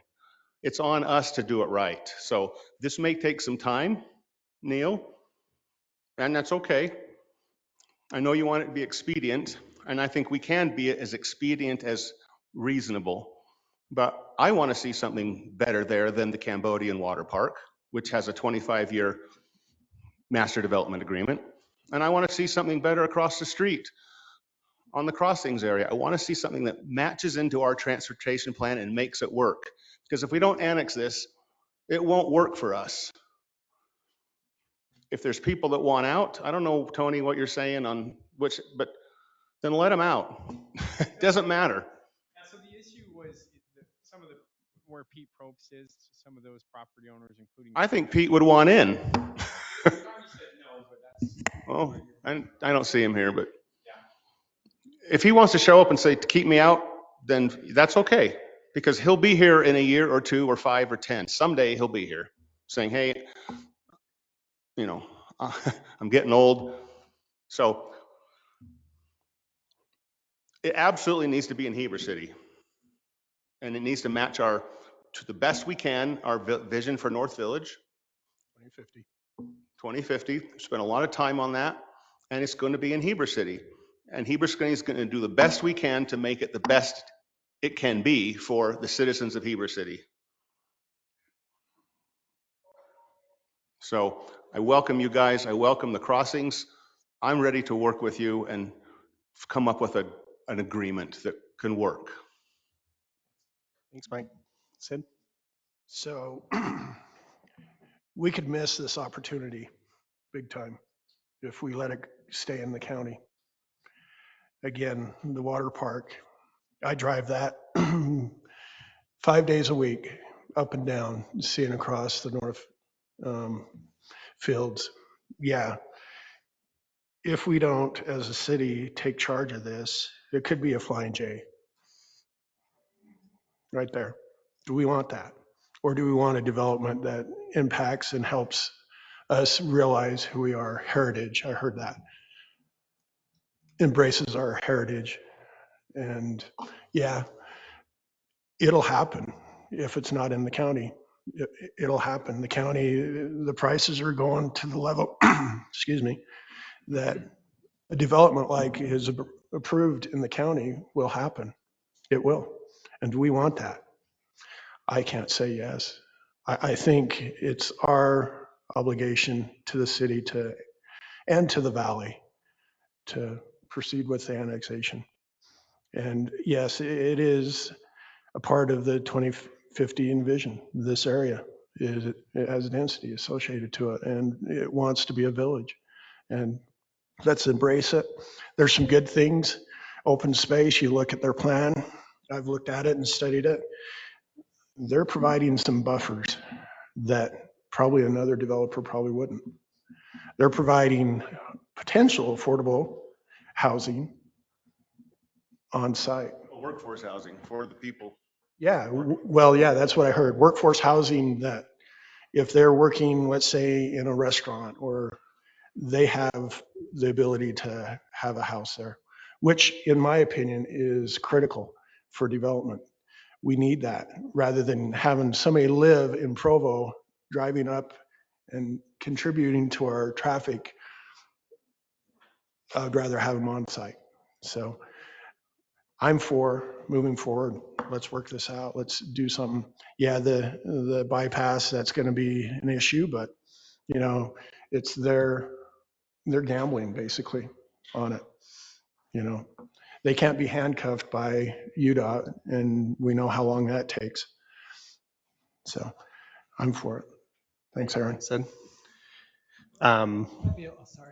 Yeah, go for it, Russ. I didn't mean to cut you off, Aaron. I was just going to say, Trina says I still get to say what I think, even though I'm in this awkward spot. Go for it. I just wanted to make a couple comments. So the portion of this annexation that's on the east side of Highway 40 currently has been working through the county. My understanding is they're fairly close to getting through that. Part of their hesitation to coming into the city has been some of the requirements of the stormwater and streets master plan.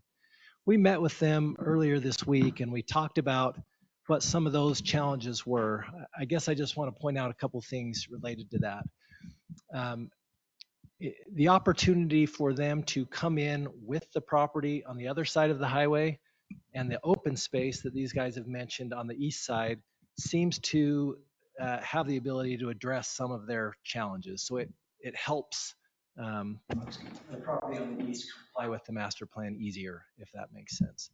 And so I wanted to point that out. The other thing I wanted to just suggest or say from a staff perspective or recommendation, I think that the bypass is very important. All of you know that. I have strong feelings about it. We need a bypass, and we need a bypass that works, that's not just a workaround. My recommendation would be if we do move forward with an annexation agreement, that we do include some kind of term for the property that is impacted by these alignments, that they don't get final approval or approvals until UDOT identifies what their preferred alignment is. I think that would be, I know that it probably isn't going to be looked upon great by the applicant. It could delay their approvals, but it would allow some of the properties to move forward. And as soon as the preferred alignment is identified, then they can move forward. I just think it would be responsible and puts them in a chance. Thank you. We ask for your comments, and I appreciate you sharing them. My thoughts, not the pro tem so much as just the council member. I think this is a great project. I like it. I like it a lot better than the water park. I am worried high level about the impact of UDOT and especially on their decision making. But at a certain point, you know, when somebody doesn't communicate, you just assume they're not going to communicate. And I'm having a hard time assuming they're ever going to come forward with something that is open and transparent. I just haven't seen it, and I've been asking for a long time. So I don't think we would. I appreciate Russ. I appreciate your thoughts. I don't personally think that we should wait on that, but I think this is a great project. I like it better than the potential alternatives that could be here. I would rather have it be a field, but it's not going to be a field, and I like this better than the other potential alternatives. So thank you so much for the work. I appreciate specifically too that you've reached out and answered questions and asked my thoughts and answered questions and come back with answers and things like that. I think that is rare in working with developers. I mean, we've talked to several in my couple of months here, and nobody else has reached out and asked questions and clarified what I meant and tried to understand and tried to come back with responses like you have. So I appreciate that very much. Council, if there's nothing else, we don't have an approval. We just have to do the kind of straw poll. Do we want to go forward and talk about this again in the future sort of thing? So it sounds like we're good. It sounds like at least 4, and then Yvonne saying she'd say yes, but not, and a yes because she wants to. Yes, because it's going forward anyway. Is that what you said? The no from Yvonne, but I think we're good to move forward. Okay, thank you so much for your time. Do we want to take the time to have crossings? If you can make it quick, we do have a couple of people here, and I realize we're not out of time. Go ahead. Yeah. Thank you. Thank you. That's a rough day when you start Pilates. That was a lot of great information. Just one question. You said flying J. What did you mean by that? Just this intersection could be something to that effect that we don't want there. Originally, this intersection started off that way on the southwest intersection. Yeah. And that it's a gas station, a really big gas station. So yeah. So I met with and then I submitted my preliminary. Could you introduce yourself? I'm sorry, I don't know who you are. It's Rich Walper. I've been a developer in Wasatch County since 1999.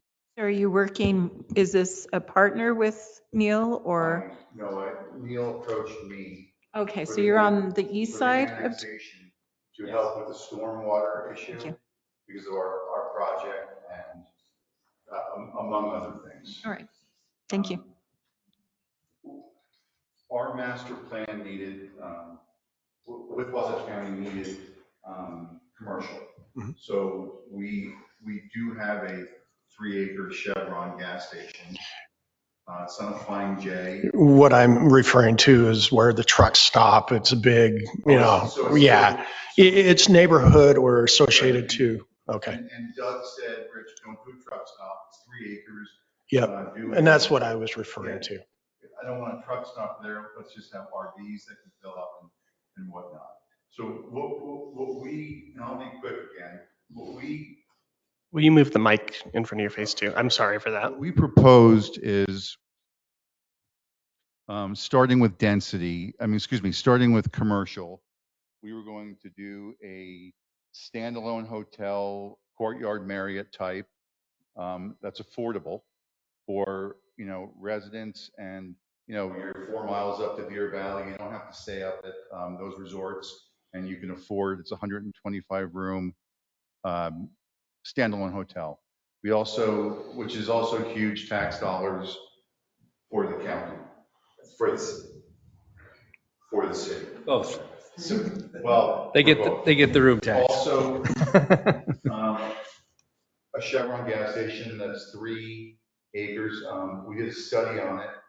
I don't know if you guys know how many, but there's 24,000 cars a day that pass through there, and it's pretty substantial. It's Yvonne, right? Mm-hmm. So Yvonne, I've always been of the just what you said, of the mindset of infrastructure first.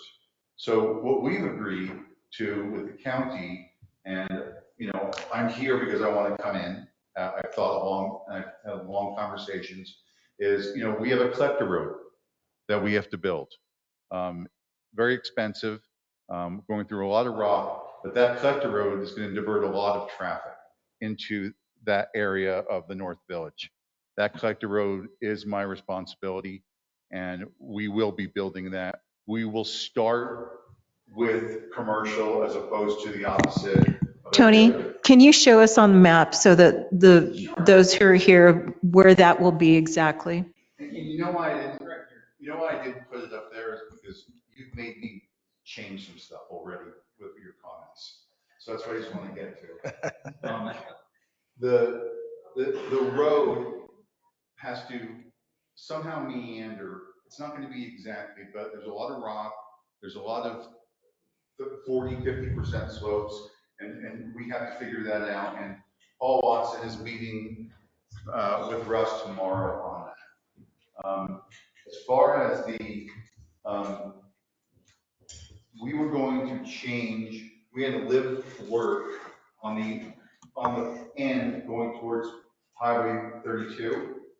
And we would propose doing, not workforce, but affordable housing, and have checked out what that looks like with the median income. And to John's concern about stacked flats, we would propose one set of stacked flats for a single workforce, but if we could get by, and we spoke a little bit with Russ about the 30% slope, got some 35s and some 36, we could do affordable townhomes. I have 60 acres there. So on the east side of that road, we could do affordable townhomes. We're doing them in Cedar City. The price point is about 350 to 375. And I'm just being straight.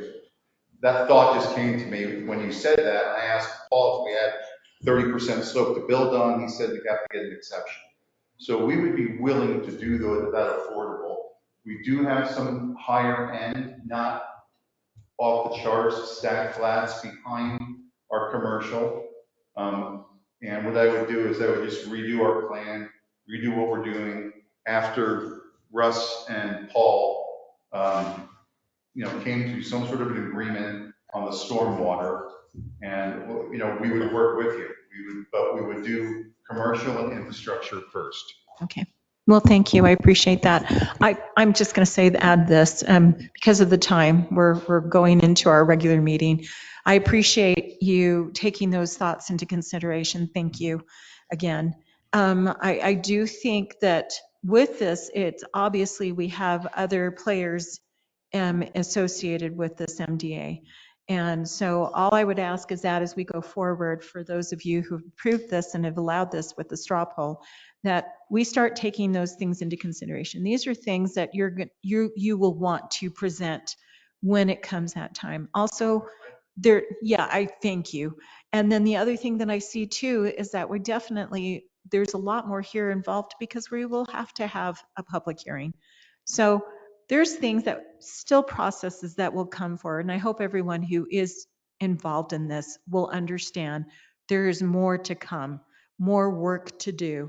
And so even though my vote was just pretty much a throw out there because I knew this was going to happen and I appreciate it. I want you to understand, come to us because now from this point on, I will have a say. And I'm hoping that it's something that we can work, that it will benefit. I appreciate again, Neil, that this is something you want to do for our community and that's how you see it. But I do think that all of this and what you've just shared, which I appreciate, it's great ideas, that when you come the next time and we go through this process, that we're ready to hear this the way it really needs to be presented. Because it's not me, and even though we may have a say, we have a community that has a say as well, and we need to address that. Thank you so much. Thanks. Thank you. Thanks for your time. All right, folks, we are into our time a little bit already, but I think we actually have to move to close this part, yeah? That's correct. No. No, we just, No. okay. So I'm going to propose, are we good with a 10-minute break, council? A quarter after. 5 minutes. Okay, we'll be back at a quarter after and start the next meeting then. This conference will now be recorded.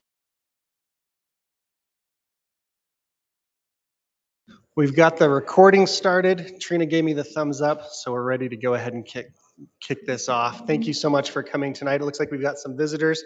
We've got some excitement on the agenda. And people are saying we need to go quickly through the agenda too. So thank you for coming. Thanks for making this time available. It is April 2nd. I've got 6:17-ish, and we'll go ahead and get started. Looks like I'm signed up for the Pledge of Allegiance, so I'll do that, after which Scott Phillips will offer a prayer or a thought by invitation, unless somebody else would like to offer that, in which case you can take that away from Scott. All rise and repeat after me.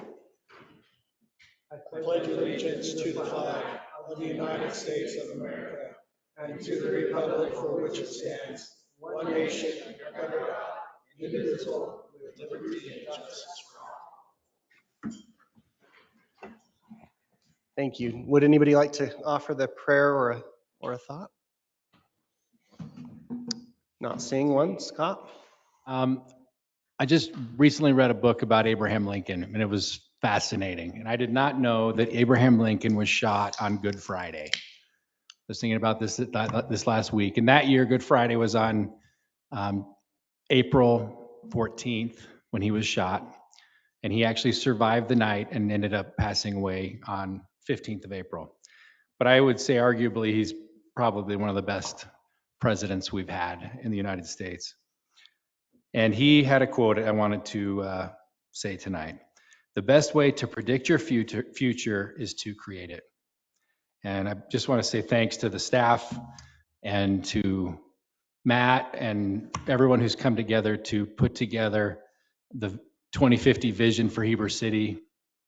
This would be so much harder a job if we didn't have a visionary with us and a leader who looks ahead and is planning for the growth that we're not going to be able to stop, the growth that's going to come if we plan for it or not.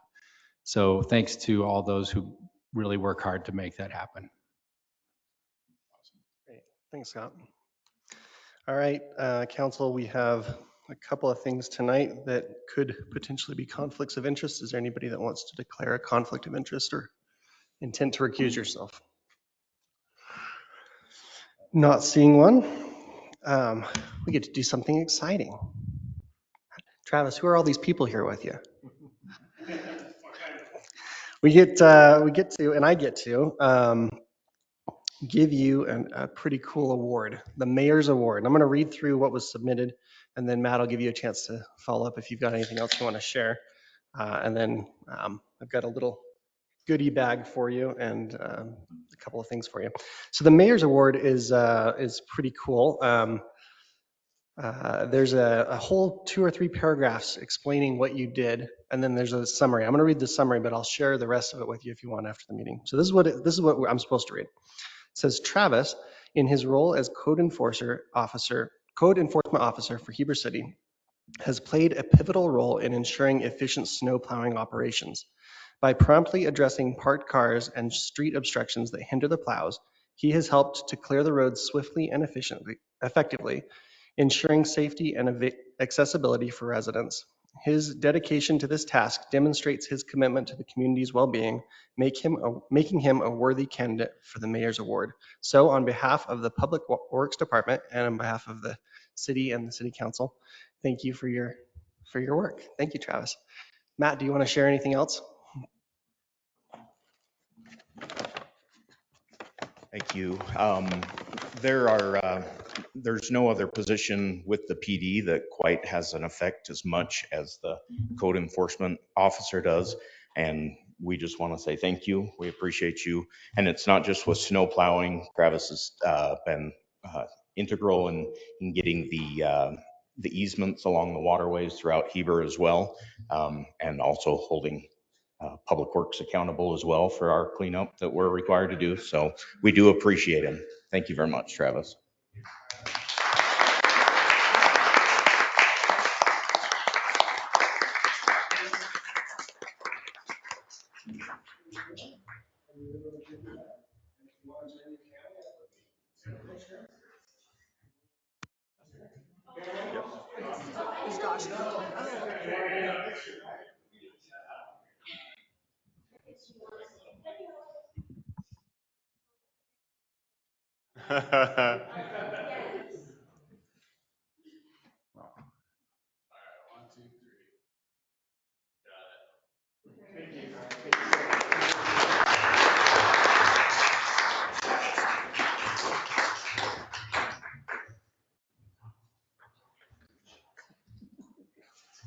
Awesome. As a reminder to anybody that's listening in the public or to city employees, if you have somebody that you'd like to nominate for a mayor's award, let us know.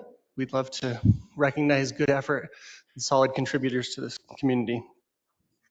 All right, I have a proclamation about Arbor Day that I'm going to read and discuss a little bit. Before I do that, we got a letter from Dan Lamb from the Arbor Day Foundation. He's the chief executive there. And I just want to read the two little paragraphs from this letter. I think this will probably be available somewhere publicly that you could read if you want. The first paragraph, he says, on behalf of the Arbor Day Foundation, I'm thrilled to congratulate Heber City on earning recognition as a 2023 Tree City USA and receiving a Growth Award. Thank you for taking pride in your community by planting, nurturing, and celebrating trees. And then the Arbor Day proclamation is long enough. I'm not going to read it, but I'll read the bottom part. Largely, it just talks about what Arbor Day is, the purpose of it, that it came out in 1872. It looks like you can read that up there. And down at the bottom, this is the actual proclamation. In Heber, we're going to make May 17th, 2024, the Arbor Day in the city of Heber. And you are all urged to celebrate that Arbor Day and to support efforts to protect our trees and woodlands. And then Mayor Franco added, further, I urge all citizens to plant trees to gladden the heart and promote the well-being of this and future generations. So that's exciting. Arbor Day, National Arbor Day will still be in April, but the city's Arbor Day separately, May 17th, 2024. Exciting. It's always fun to get good awards. All right, council, we are moving on to the consent agenda section. We only have one item on there tonight, which is the approval of the March 19th, 2024 City Council meeting minutes. Do I have? I move to approve the consent agenda. A movement. Thank you, Scott. Do I have a second? Hearing Sid. Okay, all those in favor? Aye. Aye. Unanimous approval of the consent agenda, Trina. All right, this is the public comment section of the meeting. If there's anybody in the council chambers that would like to come up and share a public comment, you can come up to the microphone. Please keep your comments to 3 minutes or less. And the same is true for anybody that's online on the meeting on the web. Trina will help me to pay attention to if anybody raises a hand there, and then we'll recognize you, we'll have you come off mute and share your comments. When you do so, please make sure you speak into the microphone and that you introduce yourself with your name for the record. Hi, my name is Lynn Baum, and this is my daughter, Misha Swan, and we're here to represent the Lynn Baum Family Partnership. And we would just like to be considered if the Heber City has an opportunity to expand their annexation onto the last portion of our property. We have 20 acres that is included. We have 4 additional acres that I believe was overlooked. And so we'd just like to be considered if there's a time that you are doing so. We've got just this aerial here to show the purple is our property and then the yellow is the boundary lines. So it kind of just cuts right through the heart of our homestead there. And we're not sure, you know, all of the parcels are all in the name of the family trust or the family partnership. And so if we were to annex into Heber, we'd be leaving a chunk of us behind. So we're just hoping you guys will kind of entertain bringing that last 4 acres in. Great, thank you. May I just just explain? So at the last meeting, we had the Wellberg property come to council, and council said, go forth and amend the annexation policy plan. And that's the map that they're talking about. And so what they're really saying is our annexation policy plan ends partway through their property. And so what they're asking is for us in the process with Wellberg, they're asking if we could add that chunk of their property to our annexation policy plan. So when or if they do decide to annex, they can annex all of their property rather than just a portion of it. Great, thanks for the clarity, Tony. Does that accurately reflect what you were asking for? Thank you. What's the process to do that? We just have to amend. So we are beginning that next week with Wasatch County. We hold a public meeting with the Planning Commission. Then we hold a public hearing with Wasatch County. And then it actually comes back to council in 2 or 3 months, and you hold a public hearing with Wasatch County. So every step of the way, Wasatch County and actually the Special Service District are involved and can say yay or boo, whatever the case may be. My suggestion is, since we're going through such a rigorous process, if council is amenable to this, that next week we just present this to the city, or I'm sorry, to the county at the same time that we're presenting the Wellberg update to that map. And otherwise, it's just a parallel process that just takes a lot of energy. I'd rather have it just be in one process.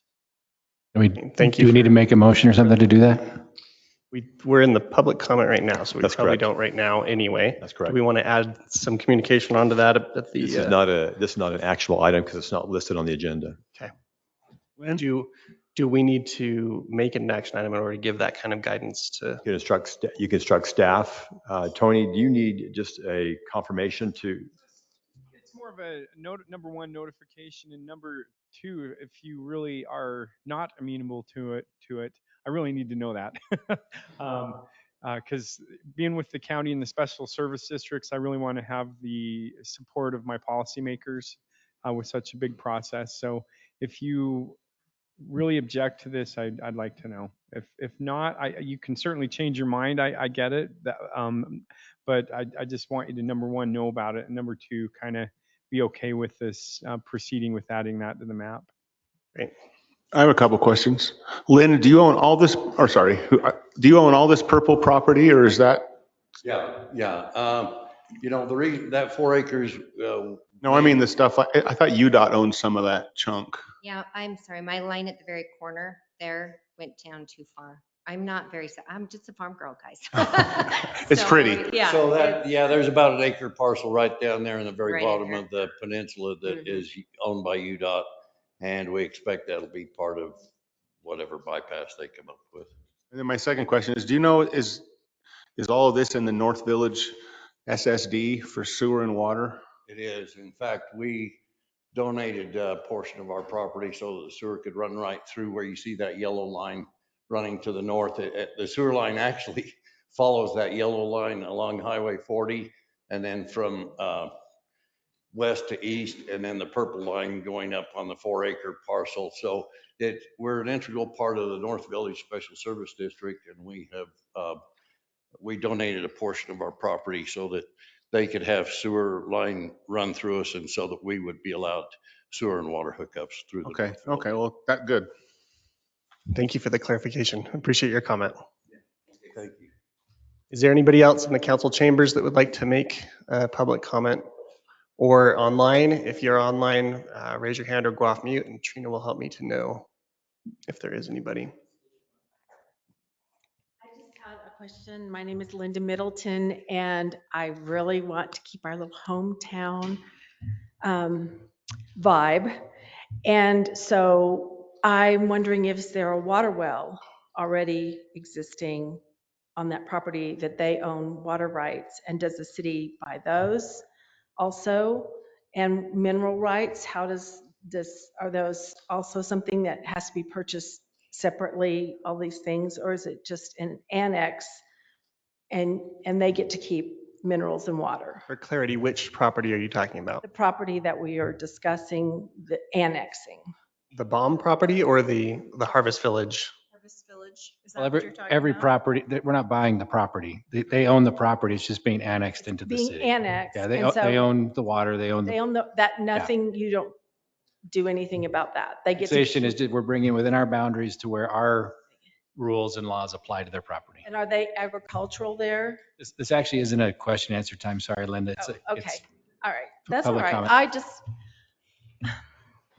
I'd like to see, especially in the mains corridor, that we, as a city, take a policy of infill and using the property that is already annexed in the city to maintain and improve it. And I'm really, really grateful for the code officer who gave me a warning, thank goodness, sweet, sweet person. And for people who understand and read the code and follow the code, it's wonderful.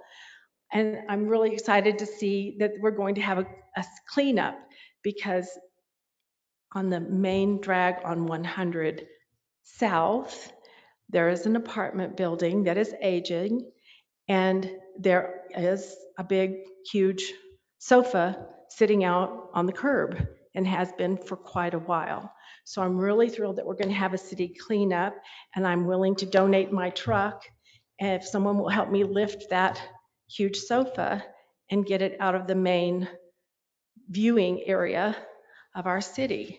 So all of these things that we talk about, annexing and improving and building affordable housing, let's look at the affordable housing that we have now and make sure that it is maintained and nicely improved, and invest in what we have and infill in what we have.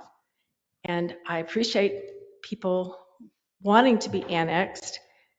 And maybe that's because we do have a cleanup and we do have a code officer, and we are making sure that our community stays beautiful and nice. So thank you for Arbor Day, code officer, all the things you provided. I'm grateful.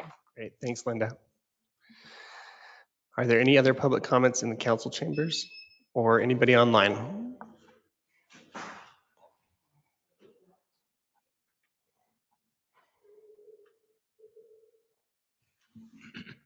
Please state your name. Shelley Ryan, but I am wondering about the park. I own chicks, and how many, for a business, how many parking stalls should each business have? Again, we're not really in. We need more detail. We'd love to meet with you offline and answer the questions if that would be convenient for you. What? Meet with you offline and answer your questions. We're not really in question and answer so much as public comment. So if you want to kind of explain why you're asking and what your concerns are, we can. Because when you move the park over by the Daughters of the Pioneers, you're taking a lot of parking from that block. There's 18 businesses on that block. And I don't think there's enough parking. And if the park takes all that parking, you might as well kiss chicks goodbye. So if I may really quick, so thank you. We also have and share your concern with parking. The city's looking at purchasing 2 lots that will provide an additional 130 or 140 parking spots very near where your business is at. It's on the corner of 1 West and Midway Lane. Okay. And so we're looking at buying the fire station as well as Heber Light and Power admin building. If you can picture that in your mind's eye. Tore down before you start on the park, so we'll have parking. We're working on both simultaneously, hopefully complete them on a path. On Thursday nights, we have no parking at Chicks because the park takes. I know. What I'm going to do is I'm going to give you my card, and I'm going to either I or my community development director is going to reach out to you to answer all your questions regarding that project and parking in general, if that's okay. Thank you for your comment. If I may, I think I've had Shelley actually ask me a while ago, and that the concern there for most of those business owners, and we've already been having discussion, as you've already stated, and I'm sorry if I'm doing this during the public comment, but just so that we have context to what their concern is that Chicks at this point right now has very little parking. If anybody has gone to Chicks, those of us who frequent their business, there's some times where you are literally parking around the corner. That's the only place to go in order to patron their restaurant. And so once that's removed from there, that's their biggest concern is where do we go? And the transition for them in waiting for us to find some type of parking structure is a big concern, as she stated. And so I think that's where they're coming from. It's not just herself, but there are other individuals that are in that area that really hold on stingily, if you will, to parking that would be usable while we're in this transition phase, but are unwilling to do so. So I think that's what Chicks and other businesses are looking for, is just to have something. Where do we go while we're trying to find the parking spaces needed? When you get the chance, if you talk to those other businesses that are around you, that you guys are a pretty good cohesive team. I know that. No. Let them know. Both sides are from Florida, and they don't give a rat's. Okay. Well, if anybody has any questions, please let them have them reach out to Matt. That number you gave the card already. Yeah, I did. A couple things, because this is such a important project. It's a very visible project. If I remember correctly, and understand I can't remember what I had for breakfast, but if I remember correctly, I think we're losing 10 diagonal stalls on the north side of the park. We'll be eventually replacing that with about 130 additional stalls in the downtown. Our goal, as you know, is to program that park with a lot of activity so that those people then go to the businesses and shop and dine and hopefully raise the tide for all the businesses in the bigger picture. We have met with all the property owners. What's that? You have all the food trucks there. They're not going to come to Chicks, going to stay at the park. Food trucks will be in that area. So, but hopefully the tide for all the business will rise. But the bigger issue is we have met with property owners that are directly impacted by the construction, meaning their access, meaning their ingress, egress. We intend to hold a second meeting with all the business owners in that block, as well as the block to the north of that, just to give them an update of what we're doing, the pedestrian alley, and hopefully just keep the lines of communication open. And that's being planned, I believe, now by Tony, and will be done in the next, hopefully next month or two. I'm sure that'll be helpful. Thank you so much for your comment. Thanks, Shelley. I think it'll be helpful for her to know that she's not going to lose access to that parking behind Daughters of Utah Pioneers. That's correct. Yeah. That will be maintained during the project. That's correct. Okay, are there any other comments in the council chambers or online? Not seeing any in the council chambers. Last chance, if you're online, come off mute. And not seeing any there. So we'll go ahead and close the public comment section of the meeting and move on to the action items section of the meeting. Council, we have 3 items today on the action items. The first one is Resolution 2024-06, amending the Heber Valley Airport fees schedule by updating definition for based aircraft and landing fees, max takeoff weight MTOW, and updating ground lease rates. This is by Travis Biggs. Okay, good to see you guys. So we have 3 different topics. So the main one is, you guys all know that the FBO has historically collected our landing fees. We hired Vector Systems to take over that. They started yesterday. So they're tracking all the tail numbers with ADSB, 24 hours a day, that kind of thing. So as part of that, they need from us an official list of which aircraft are based and not based. And that's kind of a movable term. So we went to the AAB and asked them what they would like us to define based aircraft as, because any aircraft that are not based get charged a landing fee. Those that are based do. So that's the first one. And then we have 2 other minor ones. So I'll read you the recommendations and I'll talk about them. So it's recommended that the City Council update the current airport fee schedule with the following 3 changes. Number 1 is update based aircraft definition for the Heber Valley Airport to clarify which aircraft are exempt from paying the landing fees. The proposed new language reads as follows. Any aircraft not recognized by the state of Utah as currently registered and based at the Heber Valley Airport is considered a transient aircraft. That's slightly different. We'll go over this. The old version just said if you had any kind of a contract at the airport, then you were based. That's problematic in a couple of ways. The second one is to amend the language on the airport fee schedule to clarify landing fees for transient non-based aircraft.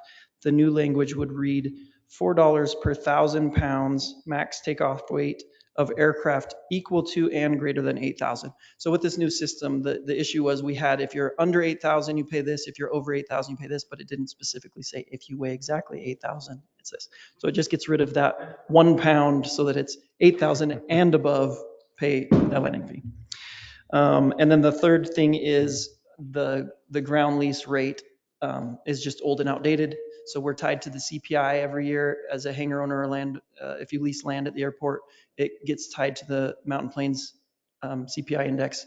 It's gone up since then, so we'd like to just update it every year. So it used to be 32 or 36 cents, and now it's at 42. So we just want to update that to make it current. And then the landing fees with Vector and Vertower, that's kind of getting all over Utah now. So we just want to make sure that your definition of a based aircraft is clear so that when pilots call, we know what that is. Travis, when I read through the language, it seemed to me like closing a loophole as far as the based versus non-based. Well, let me speak to that just a moment. So first of all, the airport board passed this forward to us for recommendation unanimously, and it was a great conversation. It was like an hour-long conversation. Nadeem was there as well, as he's now also a member of the airport board. And it was really good. Everybody there, I think, is a pilot now on the board. So they have interest in this. But there was really no question that if you want to have your aircraft based at Heber Valley, that you pay the state fees to say that you're registered and based at the Heber Valley Airport, because the airport gets some of those fees back for projects and other things. So it's one thing that was extremely well said in our meeting was that all the airport users want to make sure that they're paying they're paying for the airport usage. So this may come into conflict. Let's say that we have a hangar owner whose jet is registered in another state, but comes here frequently. They would now have to pay landing fees. But unanimously, the board was like, well, yes, because they're not paying the other fee. They could register with the state of Utah too, and we'd get money, that way to help them pay their own way, or they can pay the landing fee. So depending on who that individual is or corporation or whatever, they may decide, nah, we don't want to register with the state of Utah, we'll just pay the landing fees. So it is kind of a loophole or, way the people would come here, not pay landing fees because they had a service contract with OK3 or they had a hangar or something else that said, that they were based here, but they're actually based somewhere else. So I don't know if I said that clearly enough, but this is a great thing. I would just, I don't know how much we need to discuss this or what questions you have, but it is a really good thing, and I think we should move forward with it. So, Council, when I attended that meeting, the advisory board meeting that night, and they were well aligned with making sure everybody paid their own way, and also that they got good data to understand what the usage was, so that can be used for either federal or state funding or anything like that. That we understand who's here, how often they're coming, and why. I appreciate that, Scott, your explanation. Because I was wondering about that. What if you have a hangar? But that makes sense. You get one primary residence. If you have a house in Florida and Heber, you got to choose one. Well, there are a couple on the board that do. Yeah. So. And then you pay the appropriate taxes. Pay the appropriate fees for your usage of the airport. And no one disagreed with that. Everyone agreed that they need to be supporting the airport. So. In one of the two ways, yeah. Either landing fees or register here as well. So if you're okay with it, I'd like to make a motion that we approve the changes as proposed by Travis to the. I'll second that. Right. Airport landing fees plan. So we've got Scott for the motion and Mike for the second. I messed up on the prior vote, so we'll vote on the row. Scott? Yes. Yes. Yes. Yes. Yes. Yes. Passes 5-0. Thank you, Travis. Appreciate it. Yeah, this is good. Okay, second action item, spring community cleanup and unity event. Matt, it's got your name attached to it. Is there somebody else that's going to present, or are you? Yeah, Tony, if I can invite you to pull that PowerPoint up. Right there. Go to the next page, if you would, please. And Tony, if I can invite you to turn the other TV on, it went out on us, that'd be great. It did. I think it goes to sleep, is what happens. Trina does it a lot better over there. Thank you so much. Council, I want to share with you a tentative schedule for the spring cleanups, your now annual Unity event, to get your feedback and get your blessings as we move forward with it. And so I'm going to run through this and then turn the time over to you to give us some feedback in terms of things that you may want to buff out or perhaps change. So beginning on the very top there, May 4 is the Heber Leadership Academy Project Prep. This class of the Heber Leadership Academy has picked the backside of the water feature to landscape as their project. And so they're going to prep that site on May 4th. They are going to have it all prepared for their work that's going to take place on May 11th. So on May 11th, we have the annual downtown spring cleanup. That will be from 9 to noon. This is the annual spring cleanup.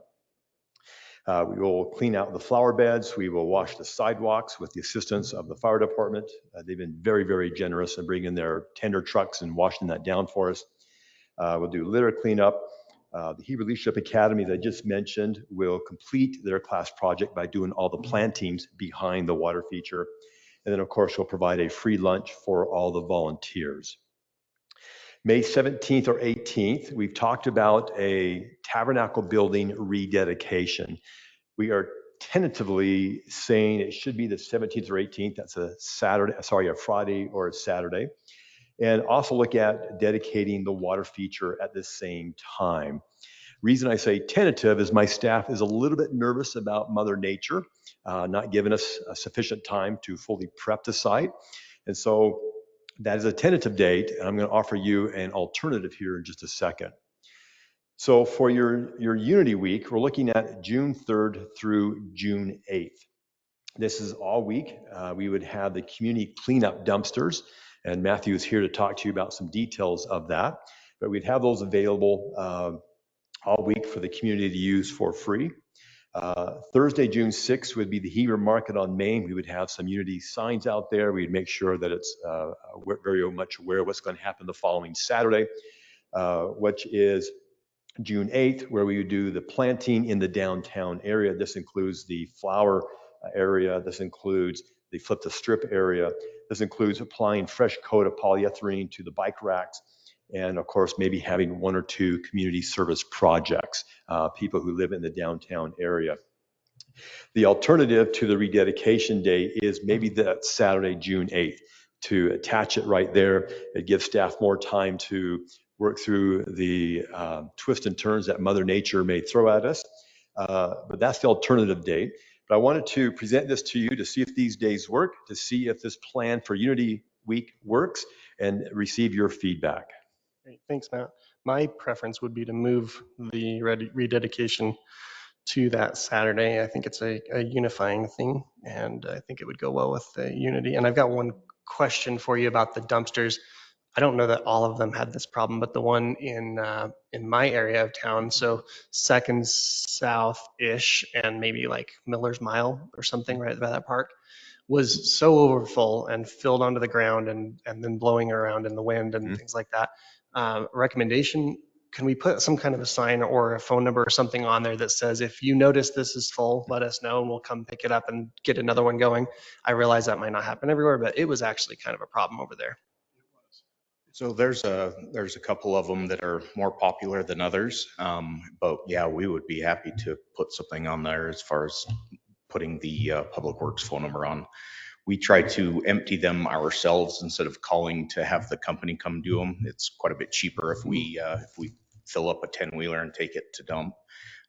So yeah, we could definitely put something on there for a phone number, and we could respond then. And maybe that could go in the Public Works communications that go out about the Unity Week, that they could call if they notice it's full.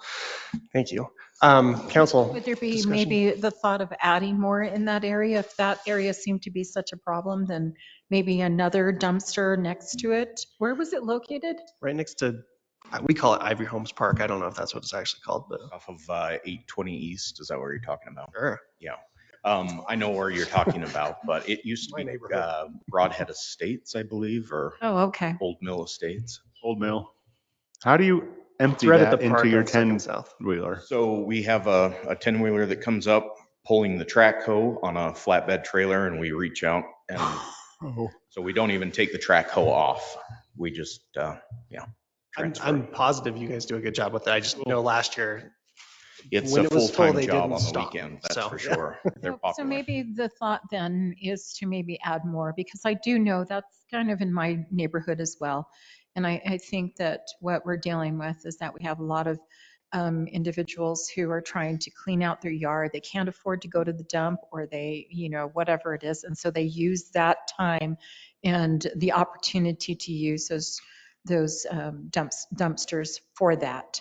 And I'm thinking that might be a better, I know it's adding more work, but maybe just another one, it wouldn't be Remove so, work yeah, it might be if we had to. easier for So you actually, because then you're not having to, deal with having to remove it and then refill it and remove it and so forth, if that's a problem. So one thing, and I can't remember if this park was one of them last year, but we didn't have the 30-yard dumpsters for each park. Mm. I can't remember if that was one of the ones that we had a smaller one. It was a big dumpster. It was just really Okay. full. So maybe it is worth looking into either another 30-yard or a smaller one there. So Thanks, Scott. Did you have I was just something? gonna say maybe you can put one at Jordan Park too.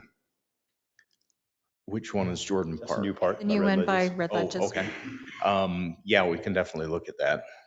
So It's in the same vicinity. does it have access? Is there a parking lot that we could put it in? Is there one over there? There's a parking lot and there's plenty of road space too. Like you put on the road in front of the park. Okay. Yeah, be happy to. The 17th, 18th is graduation weekend. So that's a rough weekend for me. I like June. Tied into June the 8th. Unity Week. Yeah. Okay. Okay. Can we make a motion to approve this with that change? No, It's your pleasure. no, I want to add. I'd Don't like to go make a there motion with yet. whatever she adds. Yes, I mean, I definitely want to do this, but I'm just wondering, I feel that there are more people out there that probably do need the help and they don't know how to reach out. I don't know if it, and I realize that, okay, well, we can have your neighbors help you out and doing something, but I don't remember who it was. It might have been Linda, maybe, that made the comment about it. I know where she's talking about. It was the Couch. apartments over there. Yes. So I realize that some of that is an issue for our code enforcement officer. But at the same time, too, there are individuals who don't have that help. They're by themselves, they're either disabled or whatever. I'm wondering if, similar to what we do with nominations, if we could have that online during that time on our city Facebook, and then also doing the old fashioned flyer. I know that might be a lot for staff. Sorry, staff, don't hate me. But it's just a thought that even if we put something that people are walking in and in Spanish bilingual, so that they have an understanding that this is for everybody. This is going to include everyone. Also, is it possible to do with the Unity portion of it, having certain entities that will come out and share their, have a booth or whatever, and maybe making it a little bit more, hey, come and share what you have that involve the community. Our public works can be there, the Encircle House, any other individuals that would like to add a booth for that week, that certain day. I feel that having a place for people to go, that's going to keep it in the forefront. So I don't know if we want to do it at the beginning and on the weekend before to kick it off for the week following, or if we want to do it as an ending even for that week. Those are my thoughts. So if anybody wants to say no, then tell me why that's a mistake. That's I fine. think it's a mistake. Let me share with you my thoughts to that. Is I was hoping that the Saturday, June 8th would also be a day of service. We would identify 1, 2, 3 homes that needed help. And we would, of course, send the volunteers there to provide the assistance that was needed. The concern is, of course, identifying those 2 or 3 homes and, of course, having enough volunteers to go there and tackle the projects that are needed to be done. Remember last year what we did due to the heavy snows, we actually hired a firm to come in and to chainsaw all the large branches that had fallen down and drive through the downtown and pick those up. So the notion is that Saturday would be a day of service. We would hopefully just have an army of volunteers that we would fan out, just like we did with the placement of the sandbags for the potential flooding. And we just knock out 2 or 3 projects in the downtown and make it just a wonderful day. I'm glad you mentioned. I think it's important to get it out to local congregations too. I mean, they will take care of their people. And I've seen a couple times that they've done that already with this project week, that they are looking to reach out to their neighbors. And I think it's the best way to do it, really. So here's my other thought with that. In addition, when I said doing it the old fashioned, I mean, could we also have, and maybe, I don't know, again, correct me, this is just me spitballing with a thought. Businesses that would take names where somebody can put in hey, this is a person that we really think, could benefit from this help. And maybe a business like one of the banks or so forth says our employees will be willing to sponsor. I know this would require us to reach out to them, but again, it's unity. So that includes our businesses. If they're willing to come forward and say, hey, our employees are willing to take a house, and here's a house that's been, we'll help with this. We'll go and take care of this individual in our community. So I love it. We just advertise with Dallin and the chamber, and then with CAMS. Yep. Yeah. And Yeah. I think people are willing to do that. And yeah. And with Ryan.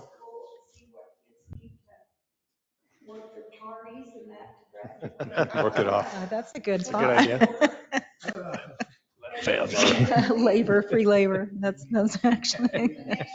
Matt, I'm glad you mentioned That's a great idea. The sandbags, because something that did work really well was how the city reached out at that point and got in that justserve.com. Yes. That was it kind of collaborate, it made it easy to collaborate from the local congregations, but that also made a huge difference because there's a lot of people around here that want service activities, even if it's not a religious thing. And anyway, I'd encourage the city to do that again. I don't think it costs anything to register it there. Yep. And please know that the rededication will be a very high class event where we'd have a speaker or two, we would have the dedication, we'd have the ribbon cutting, we'd have a cake that looks exactly like the tabernacle building. As you know, we're painting this building now, we're painting the social hall building next door, we're removing a lot of the concrete that's busted up, just really trying to, if you will, improve the look and feel of this area. Yeah. And so it'll be a really fun, distinguished event. Great. Thanks, Matt. Any motions, council, or any more discussion? I move we approve the activities with changing the dedication of the tabernacle and the water feature to June 8th, and then reach out to CAMS and the chamber to encourage more community participation and helping our neighbors. Perfect. Do I have a second? I'll second that. Great, Yvonne. Down the line, Scott? Aye. Yes. Yes. Yes. Yes. Great. That passes 5-0. Thank you, Matt. Our third item tonight is review and options for cemetery administration building bids. And we've got Mark Rounds as the owner on here. Matt, your name's on here as well, and I see Mr. Lithgow is here as well to answer questions. I'm going to tee this up. Tony, if I can invite you to go ahead and go to the next staff report.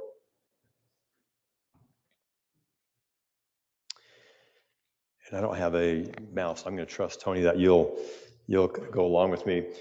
So one of your policy priorities was to build what we call the cemetery administration courtyard and columbariums. Recall that as we prepped this project, we took you out to the site, we showed you the orientation, the view towards the Timpanogos Mountain. And what we've been able to do is put that project on the street. We did that, I think it was late February, and we had a bid opening on March 27th. We had between $2 and $2.5 million for this project. That was our project budget. That was coming out of Fund 42, and we had estimated internally that the cost would be somewhere between $2 million and $2.5 million. And recall, we had developed a strategy whereby the sale of the columbariums, the niches, would essentially fund the entire cost of the project. So essentially, Fund 42 was providing the seed money, and then the sales of the columbariums, the niches, would pay that back essentially over time as those were sold. As I mentioned, the bids were received on 3/27. Next one, Tony. And we were shocked at how high the bids came in. You'll notice there on the bottom is the delta between our project budget and the bid amount. The one on the left was 2.1 million higher than our project budget, and it just got higher from there. So we were quite shocked by how high the bids came in. And so we are now trying to figure out what's next. And that's the discussion I want to have with you as to evaluate our options. I will note that staff does intend to interview the bidding firms to better understand their bids, what was in them, why they bid the way they did, so we can get a better sense of what happened. Next, please, Tony. And so these are the options as I see it. What I'd like to do is run through these, share with you my thoughts, and I'm going to turn the time over to Mark and Lane to come up and share their thoughts as well, because they're a part of this overall team. So the 5 options as I see it is, one is we bond for $2 million and complete the project. And again, I'm not saying these are any order of importance. I'm just paid to give you options. So here's the options. Number 2 is to build the columbariums only. Recall we had 2 columbariums that faced each other. So this option is that we would build those.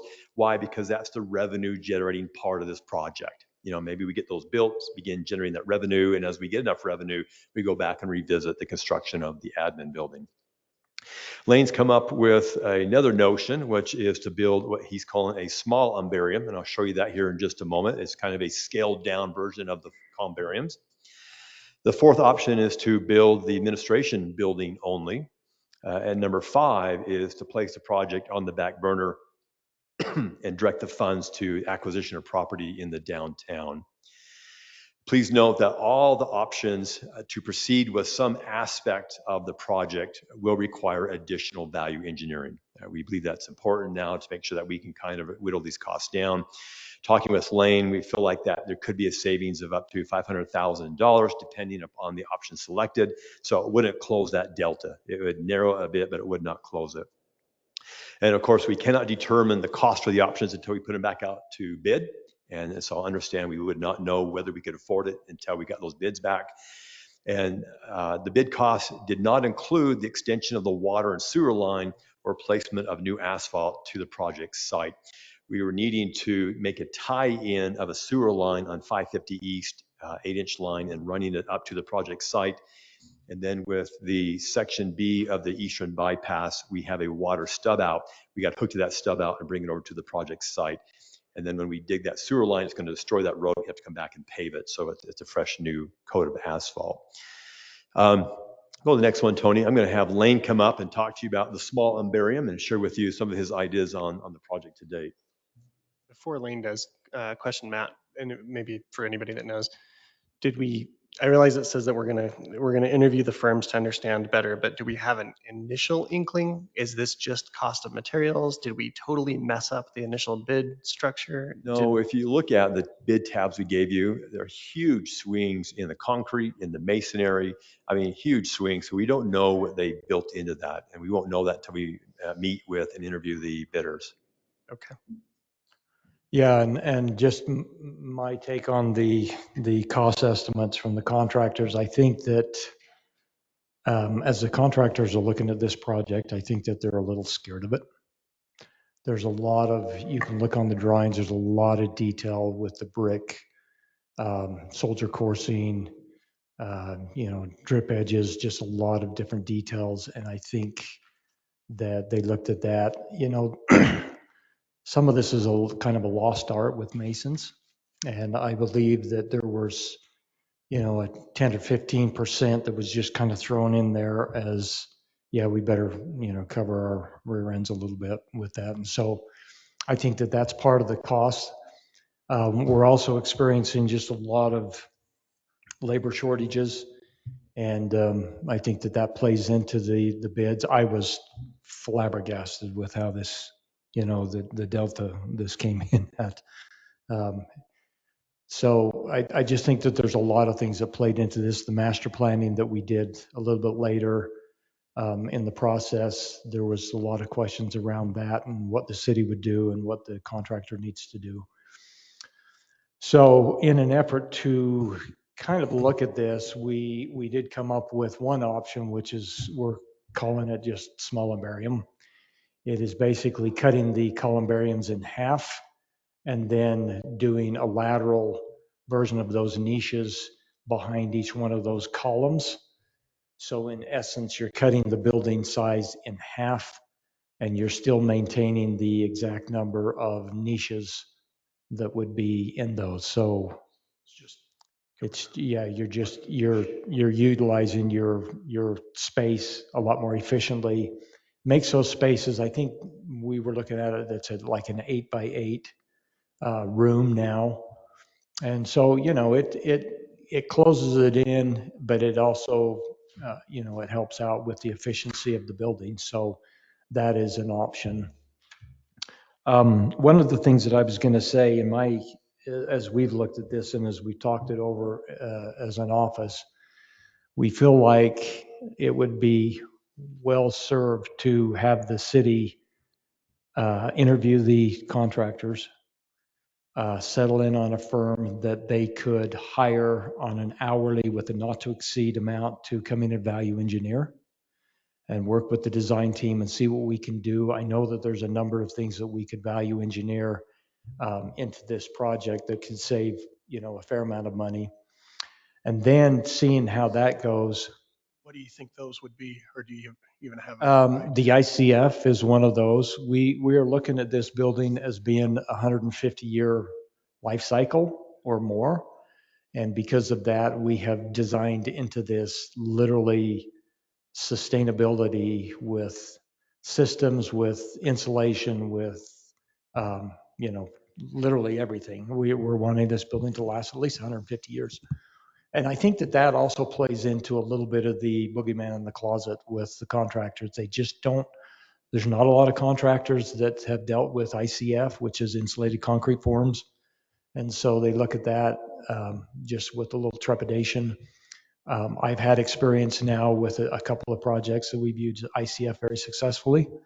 And so we feel confident in it, but contractors are just trying to get up to speed. It's super energy efficient. It's super structural, very long lasting.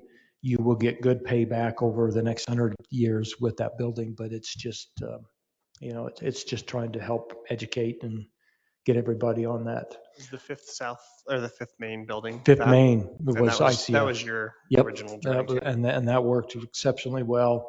I had never up to that point done a commercial building with ICF. I'd done residential, and that turned out really good. So interview, get somebody on a not to exceed hourly, and then what I would do is if it goes well, then I'd look at doing a cost plus open book with the general contractor. So you basically say, okay, you're going to have 10% profit and overhead. That's fine. You take that, but you're going to give us an open book, which will allow us to look at line items from concrete to masonry to cabinetry to excavation and everything else. And you just literally go through. And if those numbers don't come in, you just say, well, we want to get another subcontractor bid on this. And you just keep working that until you can get the numbers to where you feel like Couldn't you ask for it now? What's that? Well, couldn't you ask for that cost breakdown now? And you could, and I think that's part of the interview. But, from my perspective, where architects fall short, and I feel like I've got a fairly decent grasp on costs, but contractors are dealing with costs literally on a weekly basis. They're going into the lumber yard, they're assessing where the lumber is going up and down and everything else. And architects just don't have that because we're in the office, we're not costing through projects. And so we're a step removed. So I think it's really important that we get a contractor on board that can help us do cost evaluation and savings and then go from there. Well, like you said, Lane, it's common for contractors that are a little afraid of a project to raise raise the cost enough that they'd be okay if something goes wildly wrong because they're not familiar with it. Two questions for you. Are the small imbarium kind of thought process where we've got the niches wrapping around, is that common? I know that there was some work to kind of understand this, and it might be for Mark. I know there was some work to understand that when the original presentation came out, that this was a common type of design and the way that these were designed. Is it common for them to wrap around? I don't personally have a problem with feeling closed off. But so we came up with this design, and originally it was kind of an open air design with the niches. But I know that there are rooms down at Larkin's that they're fairly small. In fact, that one that we went and toured, you go in and it's surrounding, you're surrounded on literally almost four sides with niches. So I think that plays into the typical quite well. So potentially just a different design, but not a different design element. It gives us some flexibility for sure. And then second question, I know there was the question or the note that we expected the sales of the niches to pay back a certain amount. Do we expect that the smaller niches that are being considered would still pay back a similar amount? I know you said that the count would be the same, but for instance, a top right corner, is that one going to be so unattractive to a family that they're going to be unwilling to pay it, or are we going to have problems selling them? We priced them with that in mind. We priced them so those that were eye level would be a premium, those that were up high would be discounted. And so they were all priced based upon information we received from Larkins and just our gut instinct. And based on that, we priced them and felt like it was a good market that we had. And then one other question I've got, it's a personal question. So the 5 options that were given, is there an option for just raising the prices quite a bit? Well, yeah, and then you'd have to answer that, but go ahead. You could. It's just that I think it's going to take a lot longer to sell them and a lot longer to raise the money to build the administration building. So it was that sweet spot we were trying to find where you could hopefully excite people to go buy it and then raise the money quickly to pay the project off.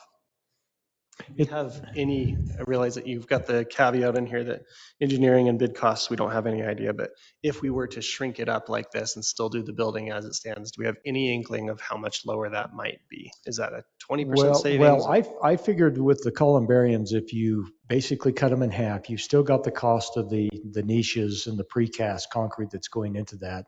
But I figured that you could probably save 30 to 40% on just the 2 columbariums and the cost of those. And so breaking that out, I think a contractor could do that. But it's not going to be a 50-50 just because you're cutting them in half, because you're still maintaining the amount of niches within that, and you've got that expense, the granite or the marble face plates and everything. You've still got that expense as well.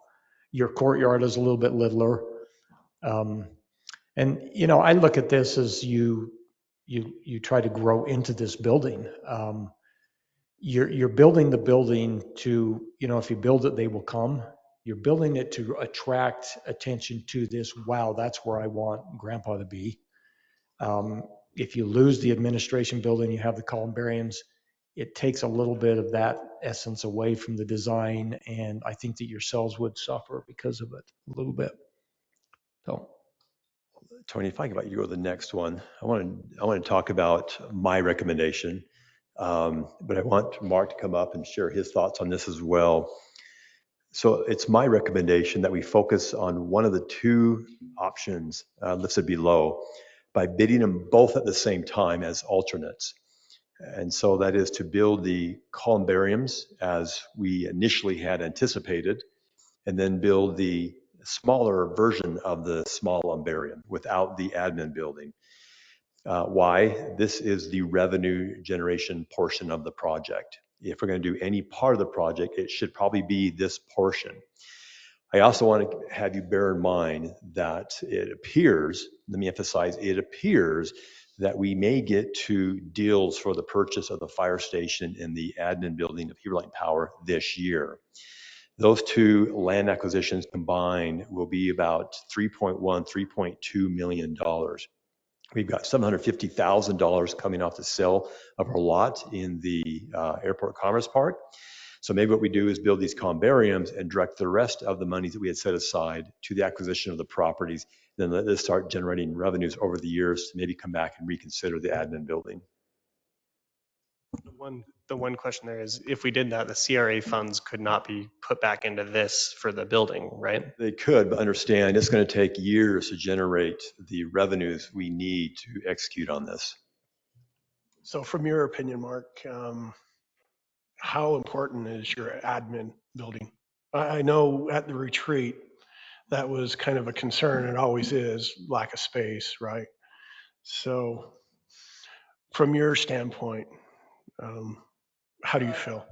From my standpoint, the admin building was the focus all along. The columbariums was to add value. To help pay for it.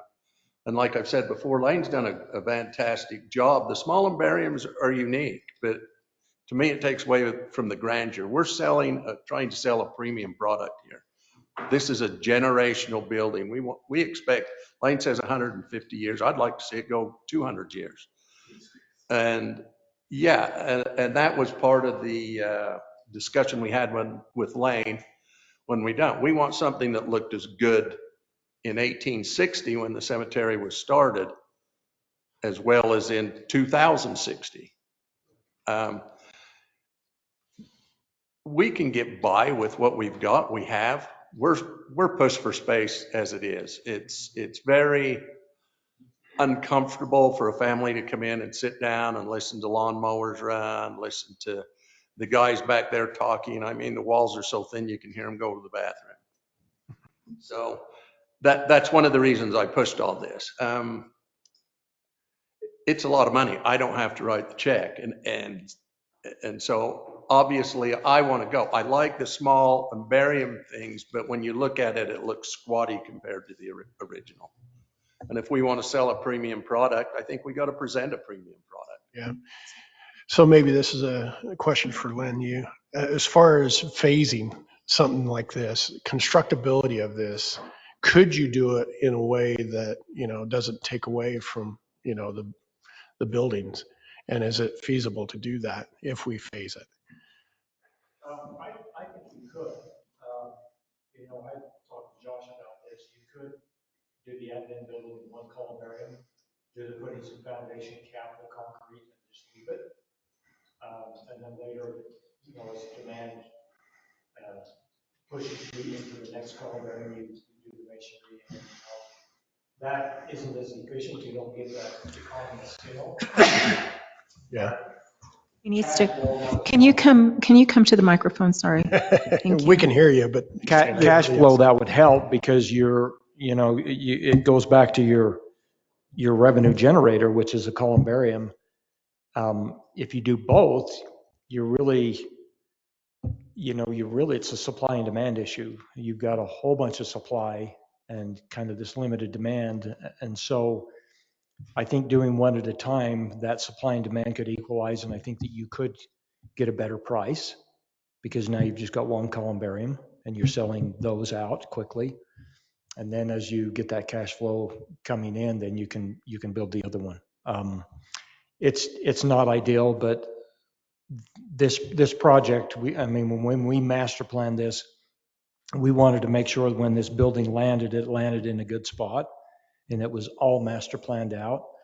We've got, I think, 14 columbariums master planned right now.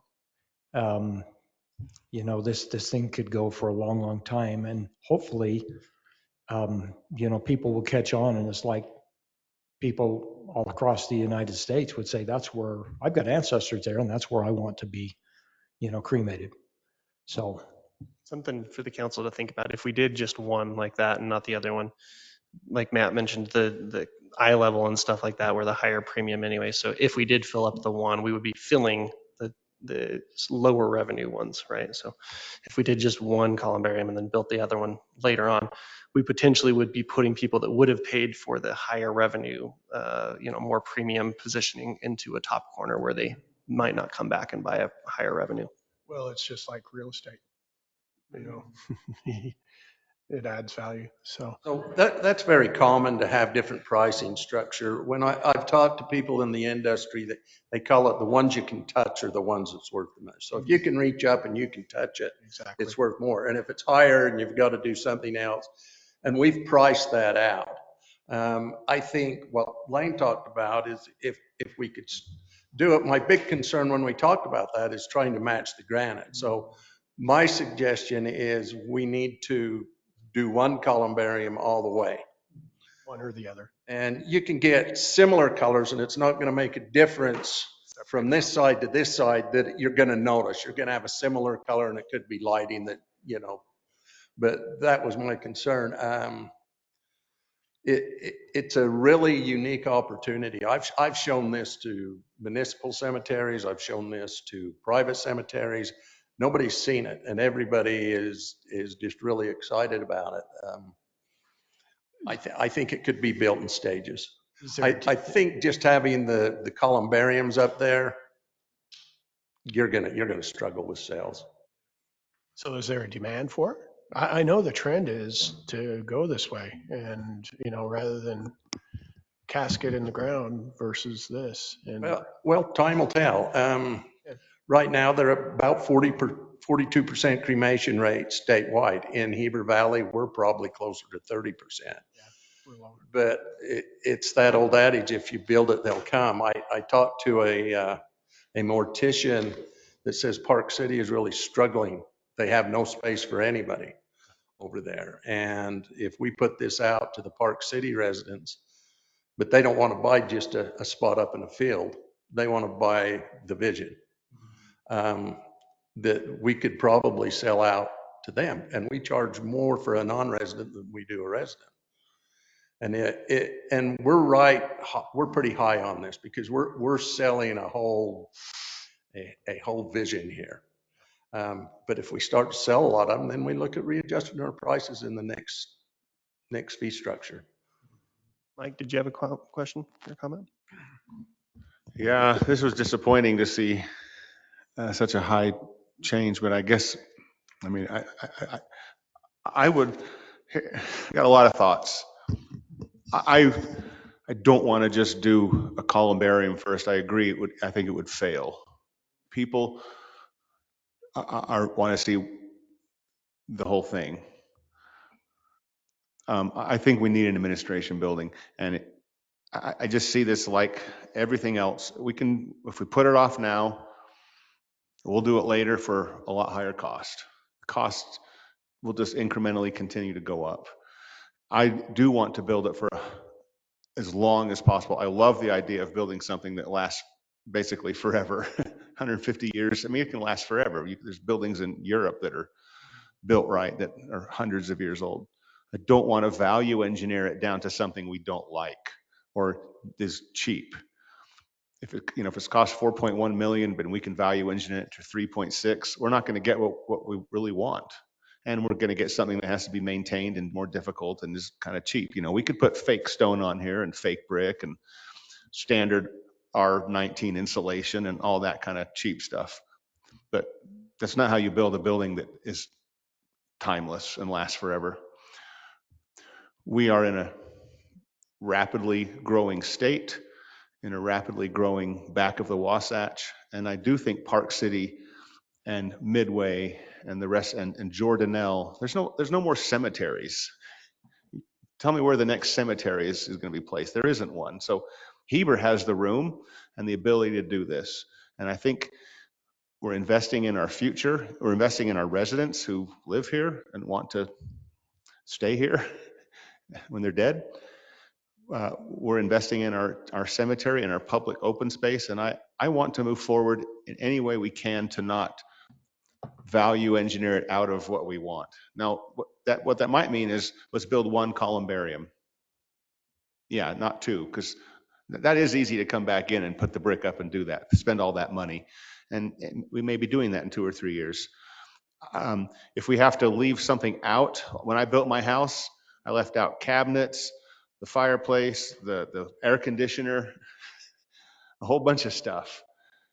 But I put in the right windows and the right insulation and the right roof and the right exterior. And those are things I could add later, which we did over 10 years, maybe 15. We finished the basement after my kids were finally teenagers. But those are the things we kind of added on later. And I'm willing to do that. Maybe there's some things we can cut out. But I don't want to cheapen it and say, well, real brick is this and fake brick is half the price, so let's go fake brick. No.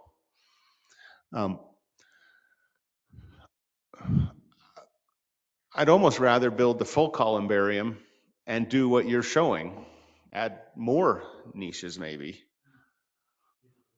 And I think wouldn't have to go all the way from front to back. You could leave the back 3 feet open so you can actually travel through.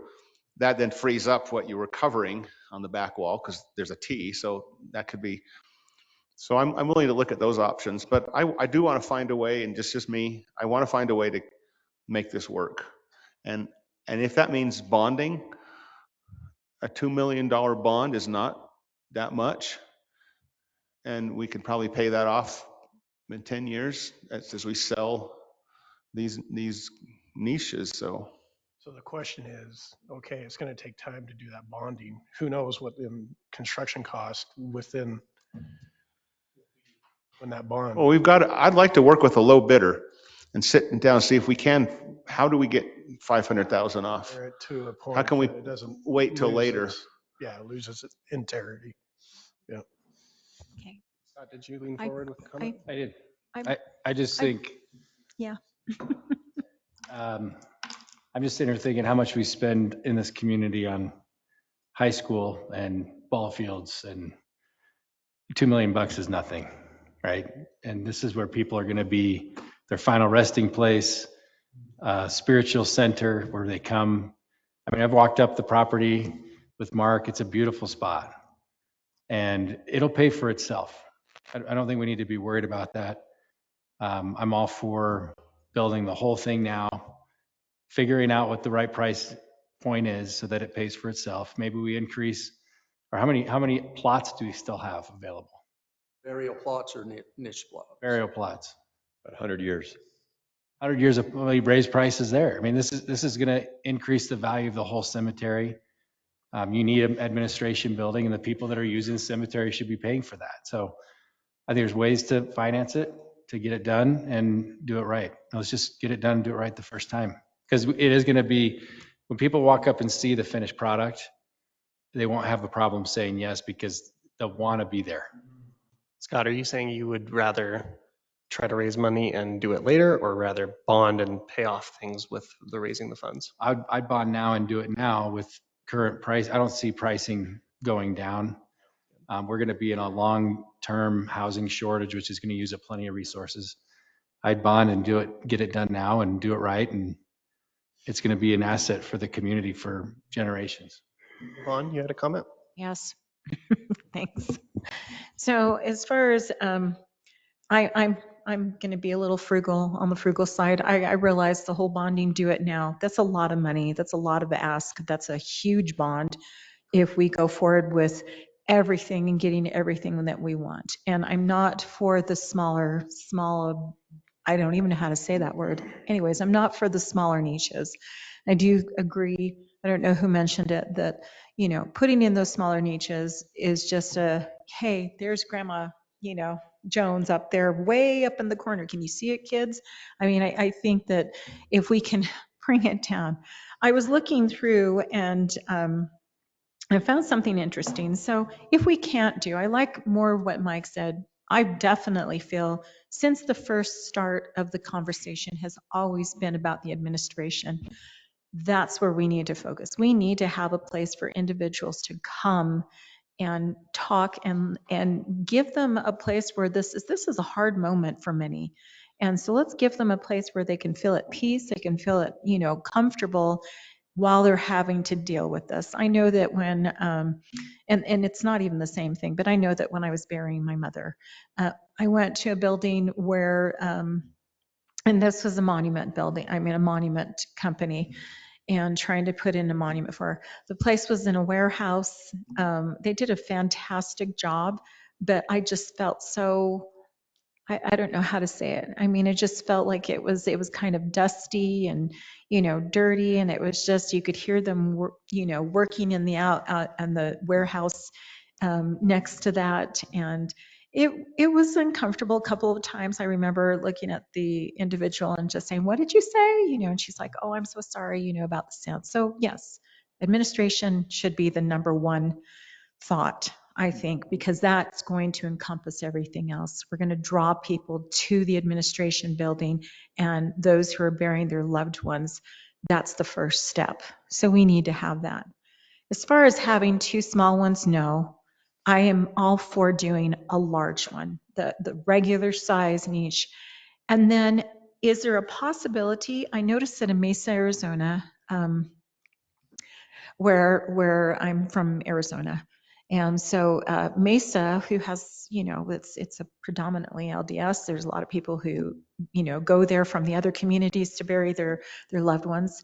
In their cemetery, they have niches. Plus, because they were more landlocked in this area, they provided what's called, my mother was cremated.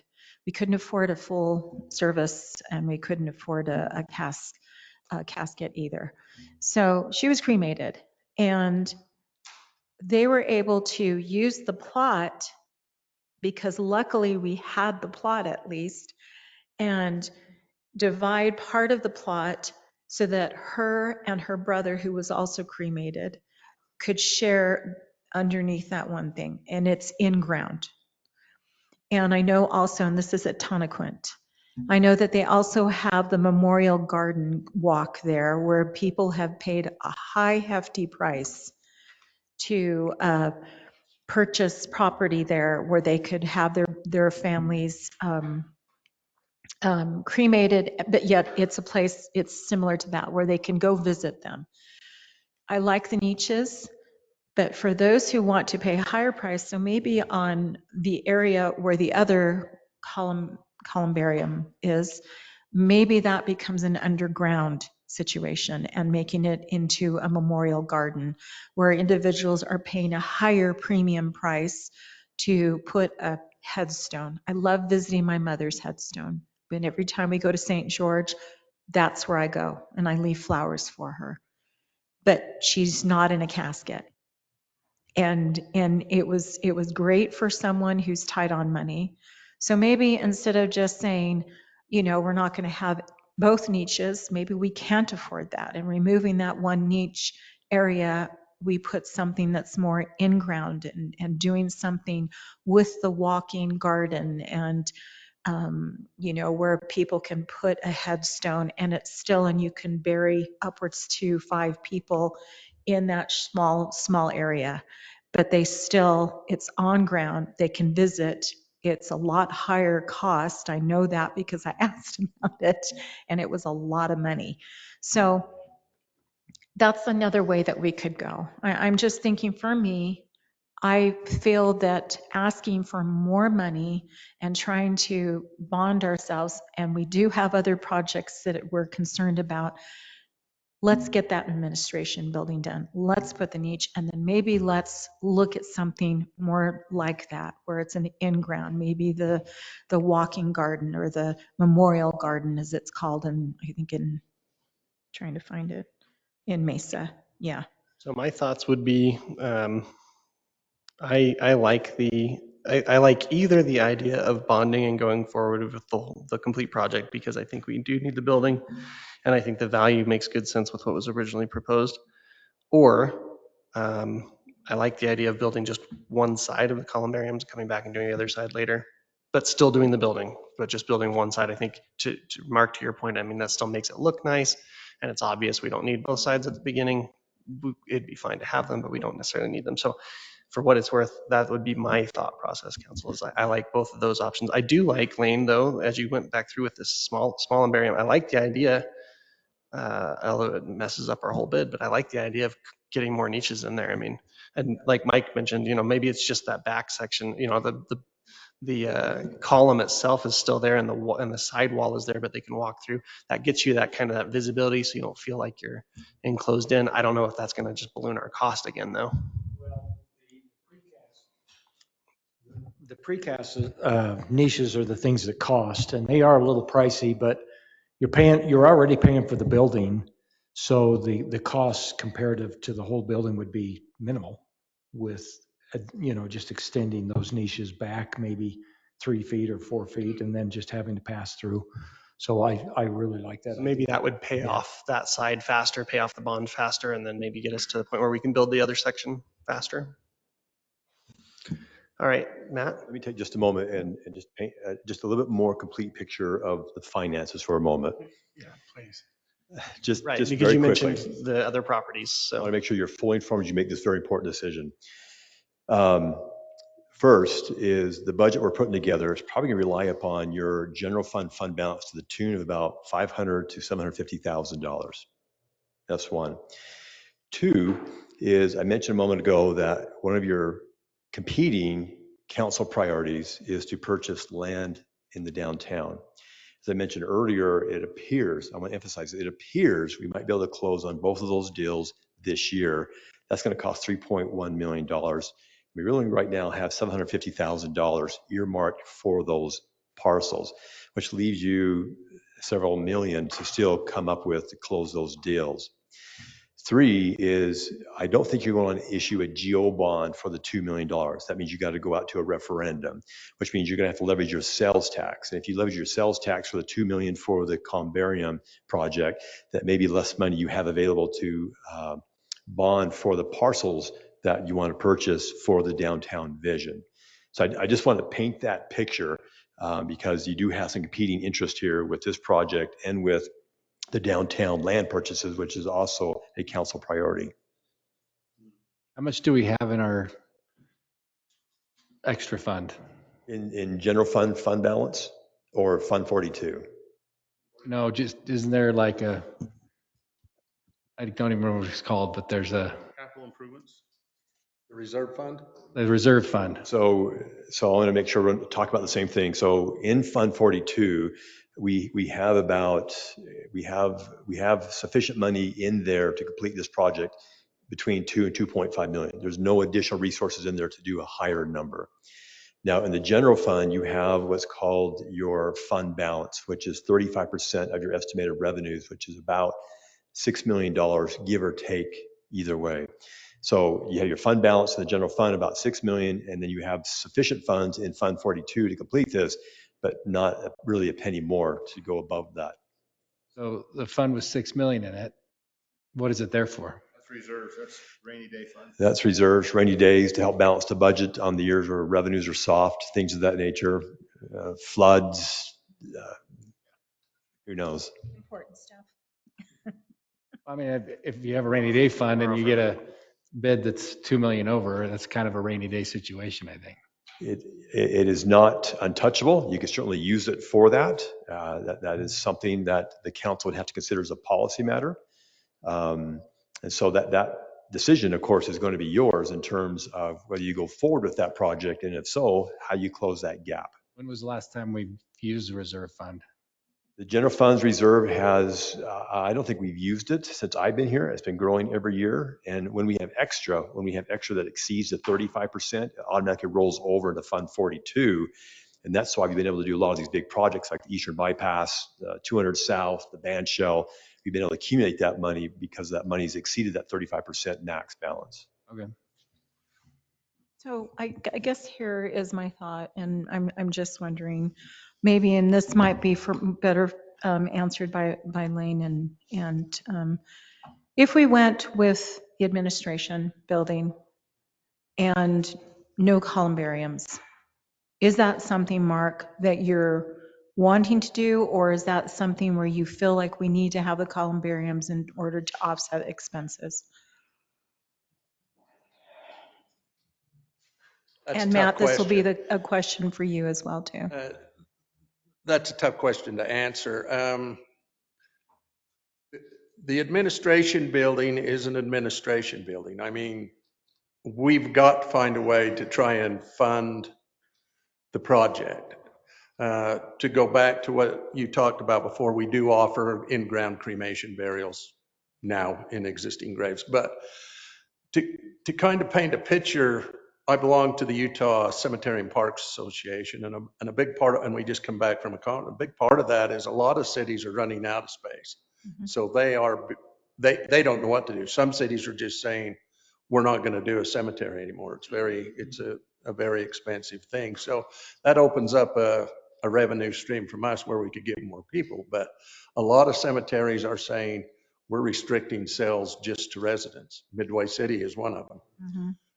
Clearfield City is one of them. I mean, a lot of cities are going that, but due to the foresight of the people of the other councils, we've got quite a bit of ground up there. Even with the bypass going through, we still probably got a couple of 100 years in direct burial. But I feel, and most of the other cemeteries around, I mean, Larkins has got room to grow ground burial, and they're putting all their money into cremation. And if you really want to see some cool things and what you can do with cremation, let me know. I'd love to set up a tour at Larkins. Matt and I and Lane, we've toured it, and it's a very, it opens your eyes to what's available there. It's really nice. Yep. But to go back to the question, I think it should be a package. Okay. I don't know if we need to do them all. Another thing you could do is you could build the structure around where we would put the columbariums, but not put the niches in until we have a need for them. Okay. Put them in stages or something. Put them in stages.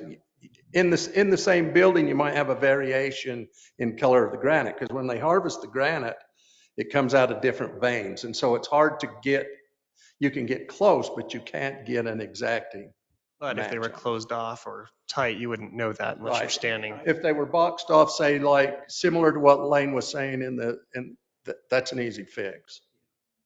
That's an interesting take. Matt, would you,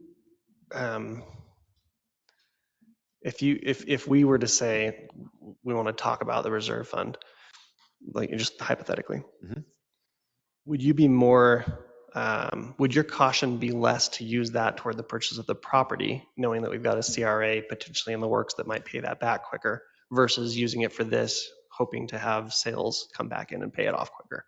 Pay back into that fund is what I mean. So that's a great point. Let me clarify that very issue. If we can get the interlocal signed by the county and the school district, that would begin generating that increment beginning January 1st of 2025. It's going to take many years to generate the $22.2 million that we fully expect to realize through those interlocal agreements.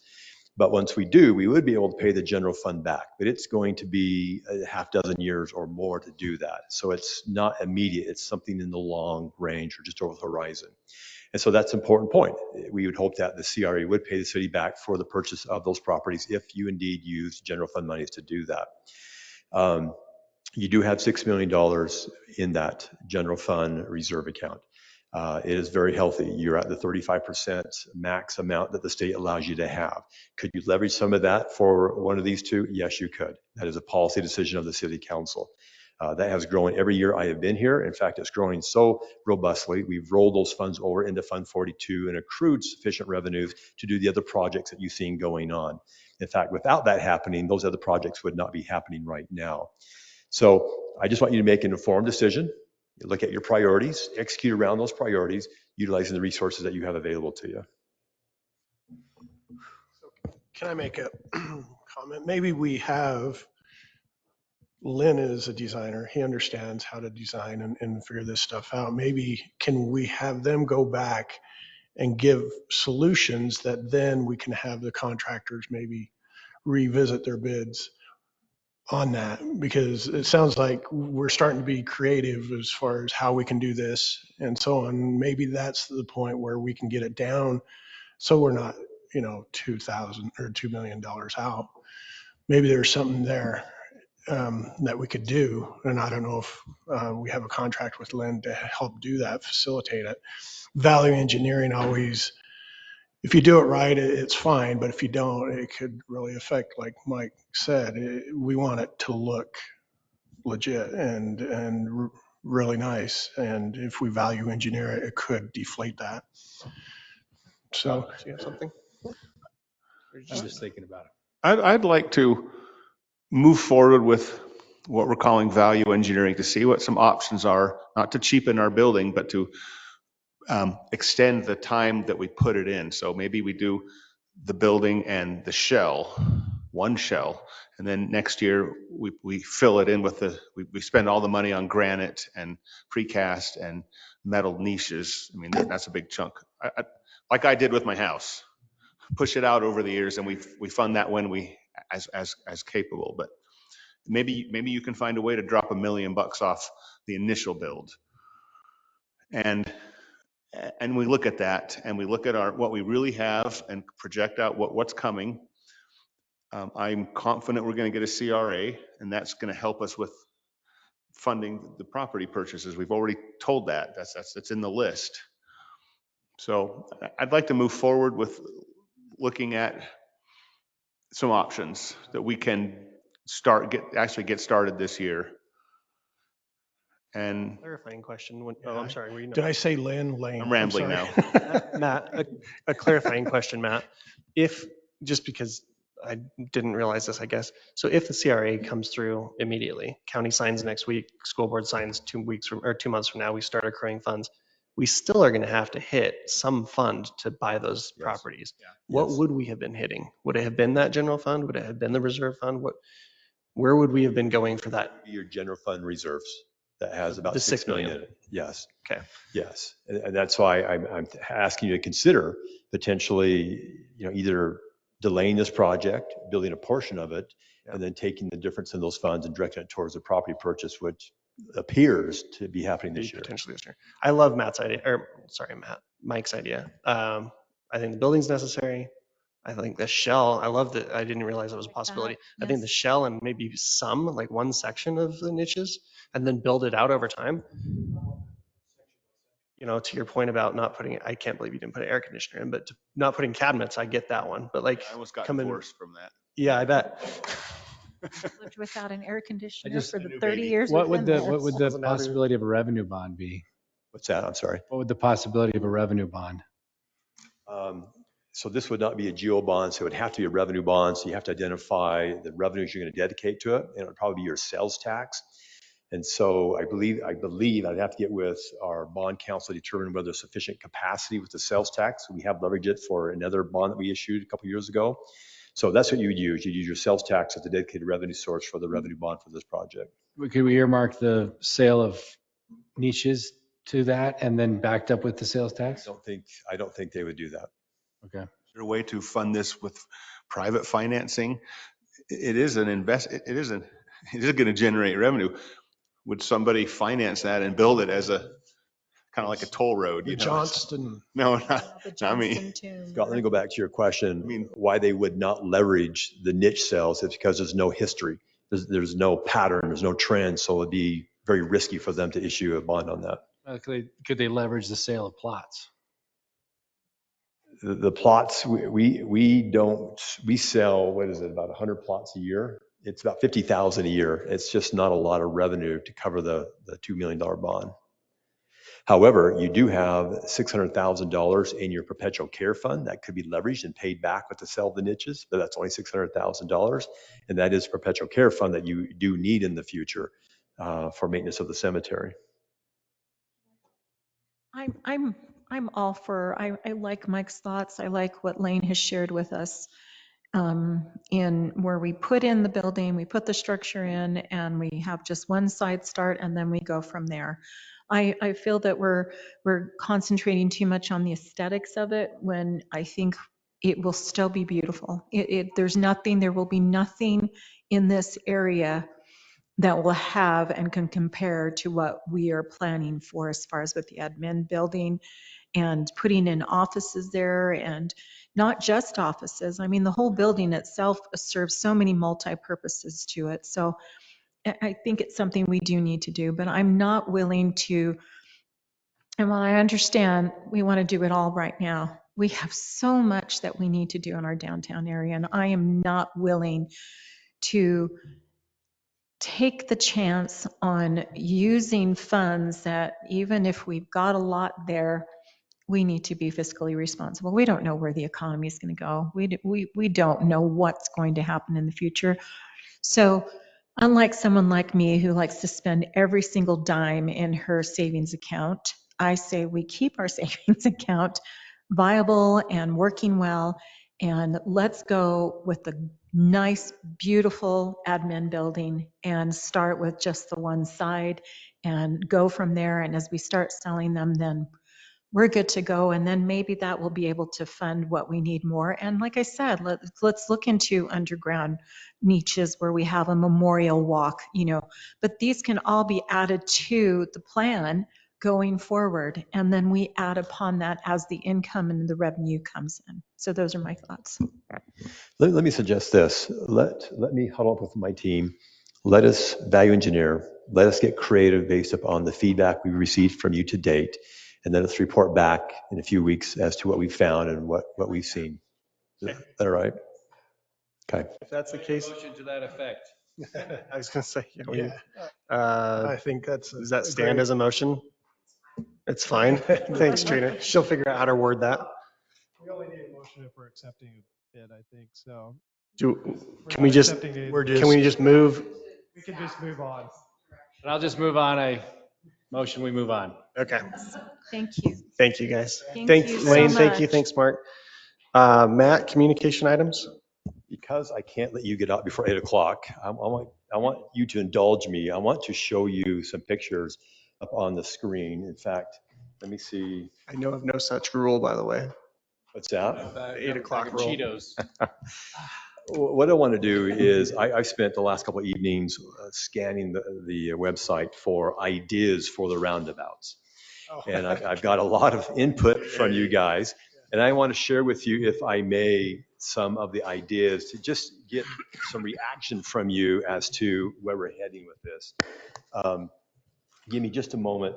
Just take no more than 10 minutes. Let me come online here and I'll share with you. You got as much time as you need. As I said, I can't let you get home before 8 o'clock. That would be taboo. So let me, just a second. Can't allow that.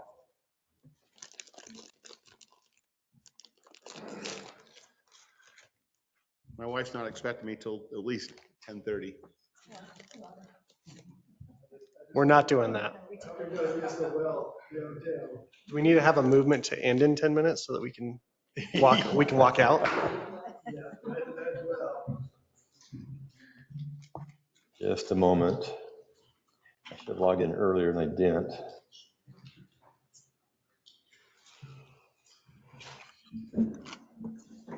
How many of you feel like we should have an airplane at Airport Road on the roundabout? I think that'd be cool, especially if it was designed after Russ's old one. Well, McDonald? no, back in the day, Heber Valley Biplane. was. A biplane or a, No, it was glider plane was here. Either a glider or one of his cool. Glider maybe a plane was pulling a huge. glider. That'd be Just awesome. a sculpture. That'd be awesome. Okay. You have some direction there, Matt. I got some ideas for you on the airplane. Did you? I do. Oh, good.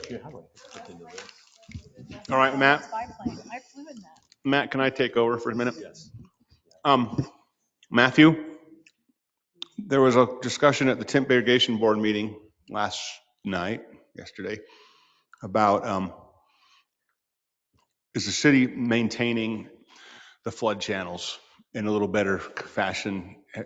There seems to be some thought that this county is not really doing much and the city's not doing much as it comes through comes through town, the flood channel out past Walmart. And so I just thought I'd bring it up that are we maintaining those flood channels so that when the next big, winter comes that we're ready? Yeah, we are. We actually, this past fall, we went through the Lake Creek channel, the lower Wasatch channel, dug out a significant portion of that, built up the banks in a couple areas that we were worried about. As far as the sides of the bank, we just actually went through starting at Walmart Industrial Parkway and have worked all the way up to Highway 40. It's been completely weed whacked. Everything has been removed. All the trees. Correct. So there might still be some that we have to go back out and do stump grinding. But yeah, we spent, I believe it was $9,000 worth of a contractor went in and just removed all of the weeds and everything for us.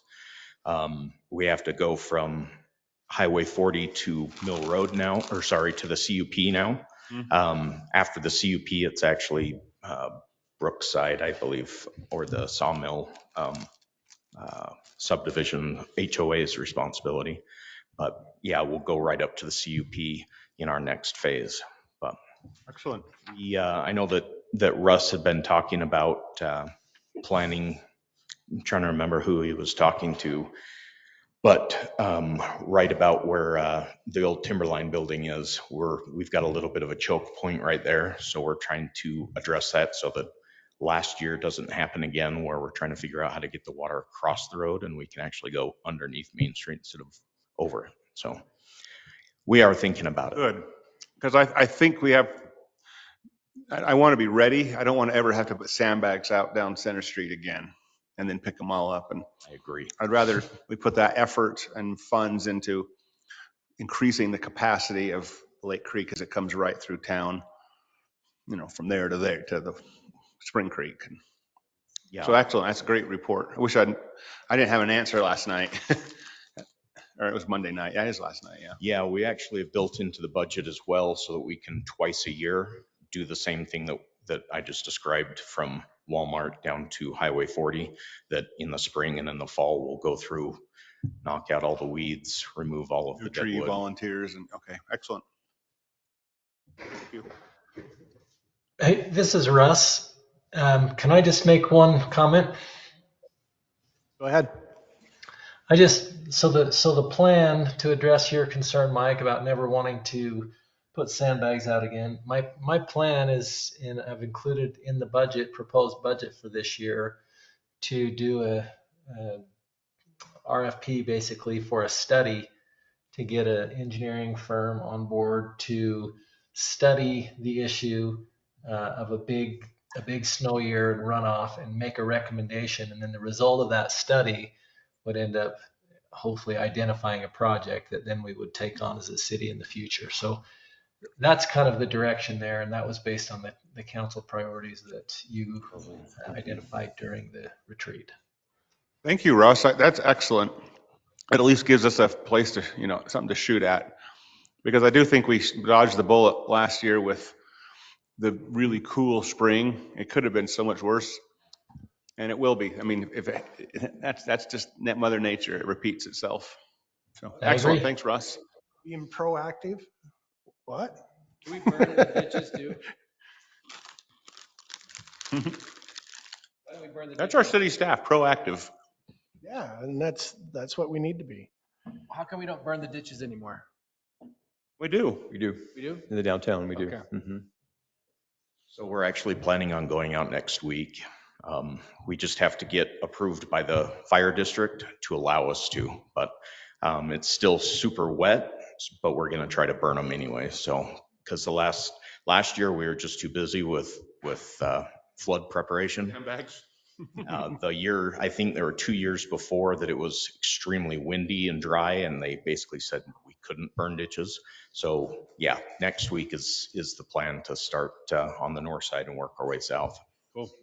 Especially that area right there on 100 South, where the water comes through, because have you done that already? I haven't been by there, come to think of it, because it's where it's where the ditches, where the water, the runoff comes through 100 South and east on the east side, right? Talking about the big channel or one of the small ditches? It's the bigger one. So that's the Lake Creek channel? Yes, that one. Yeah, as they work their way south, Where they're doing the construction right now, where they're doing road construction, part of the, sewer construction. I'll have them pay attention So specifically. yes, it would be 100 South, 100 East. That's where that canal is. And it was way overgrown. There was quite a few, weeds and everything else in there. And I realized that with the power of the water, it'll flatten some of that, but you get anything in there with branches or anything else, it's going to snag on there, and then we have the buildups. And I just thinking through that area. And then there's a lot that goes behind houses too. Yeah. In that channel takes it and kind of West side weaves through, especially. through properties and so forth. And it's on the east side. It would be 100 South, 100 East, in that area is where that channel is. So I think that would be important, because last year it was full. I mean, it was right there skimming underneath as it went under the road on 100 East. Yeah.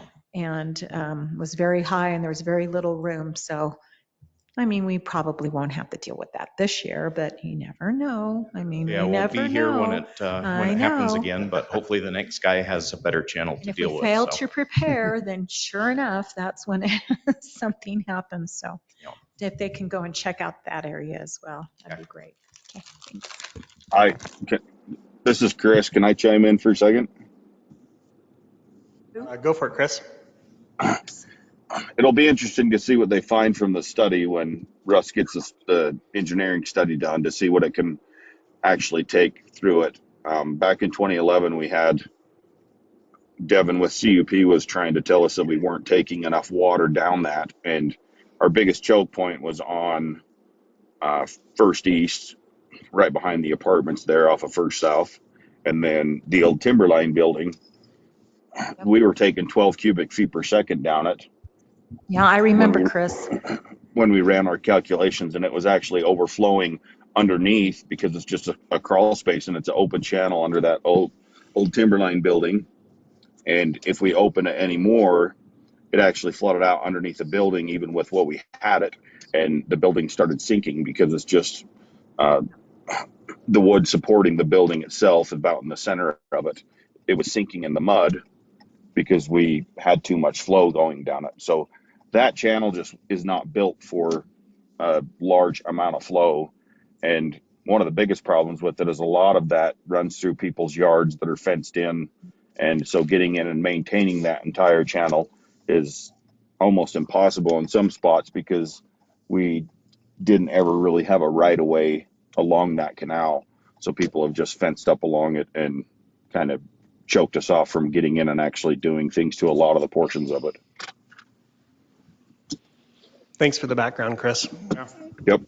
Matt, you ready? I just want to say that the Red Ledges retention pond probably saved our bacon last year. That was brimming full. That was amazing how that filled up and worked perfectly. So.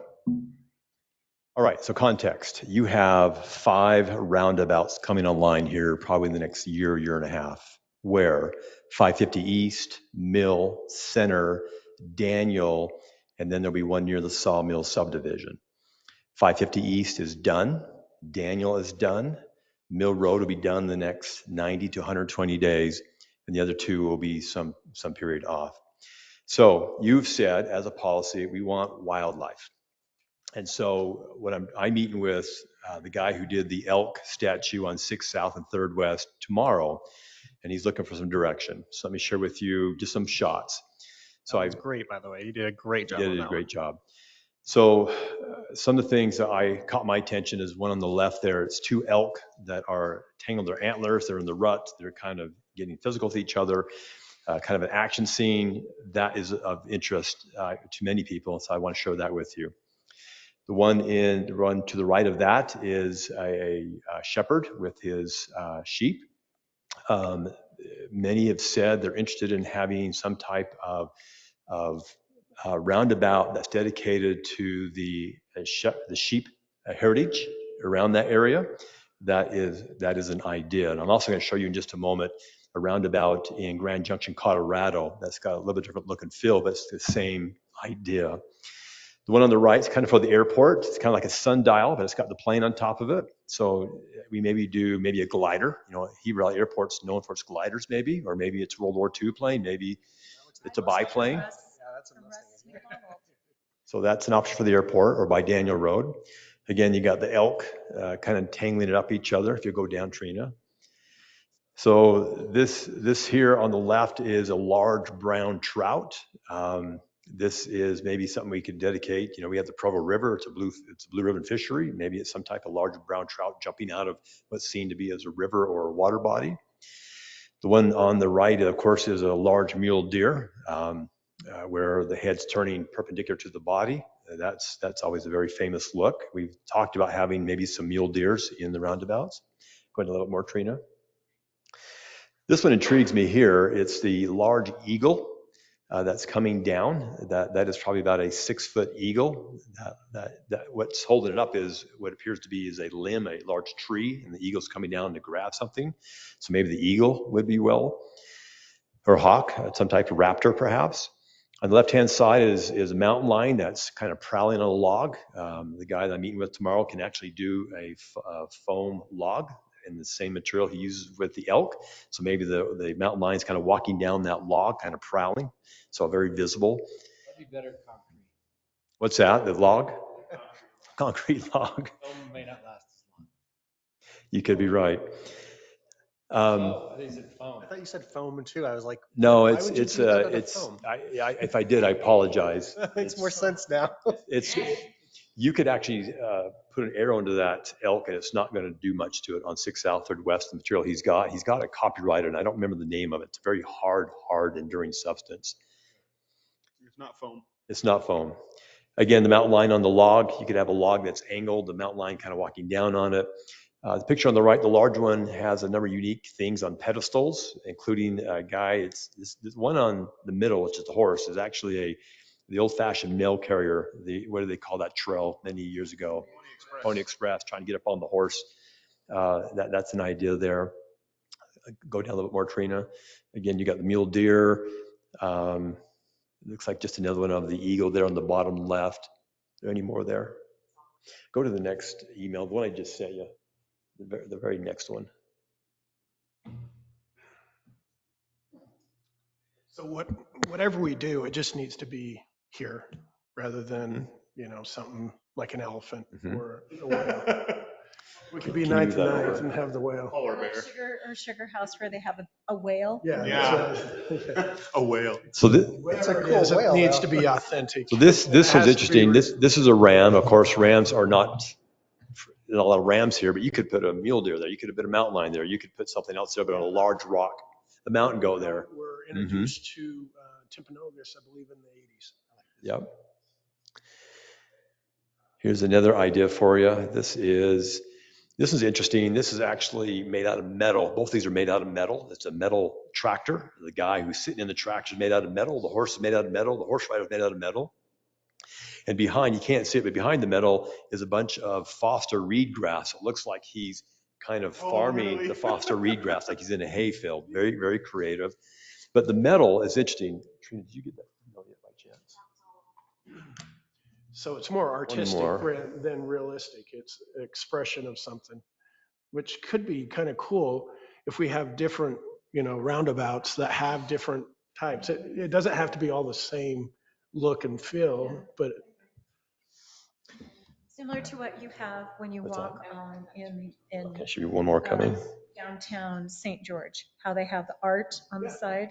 It's varying. It's different mediums. Some of them are using old metal, like what is it, the horse that's over there at Ancestor Square, the Pinto pony, and he uses old equipment like cogs and so forth to build the pony and metal and different things. So we could do something. I think there'll like be that. some really cool art installations like this up at the art, so in the funding art for district this, when they is get this through that our going. art?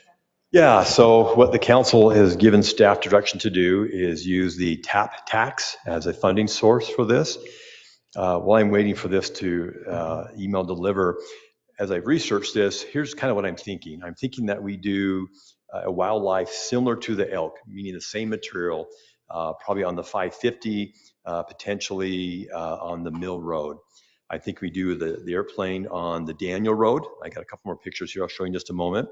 But the one that I think is most critical to get right is that Center Street roundabout. Why? Because that's where the east bypass comes to an end. It's where you've got, the large investment being made by the LDS Church there. There's going to be a lot of people. It's going to be a people-rich area.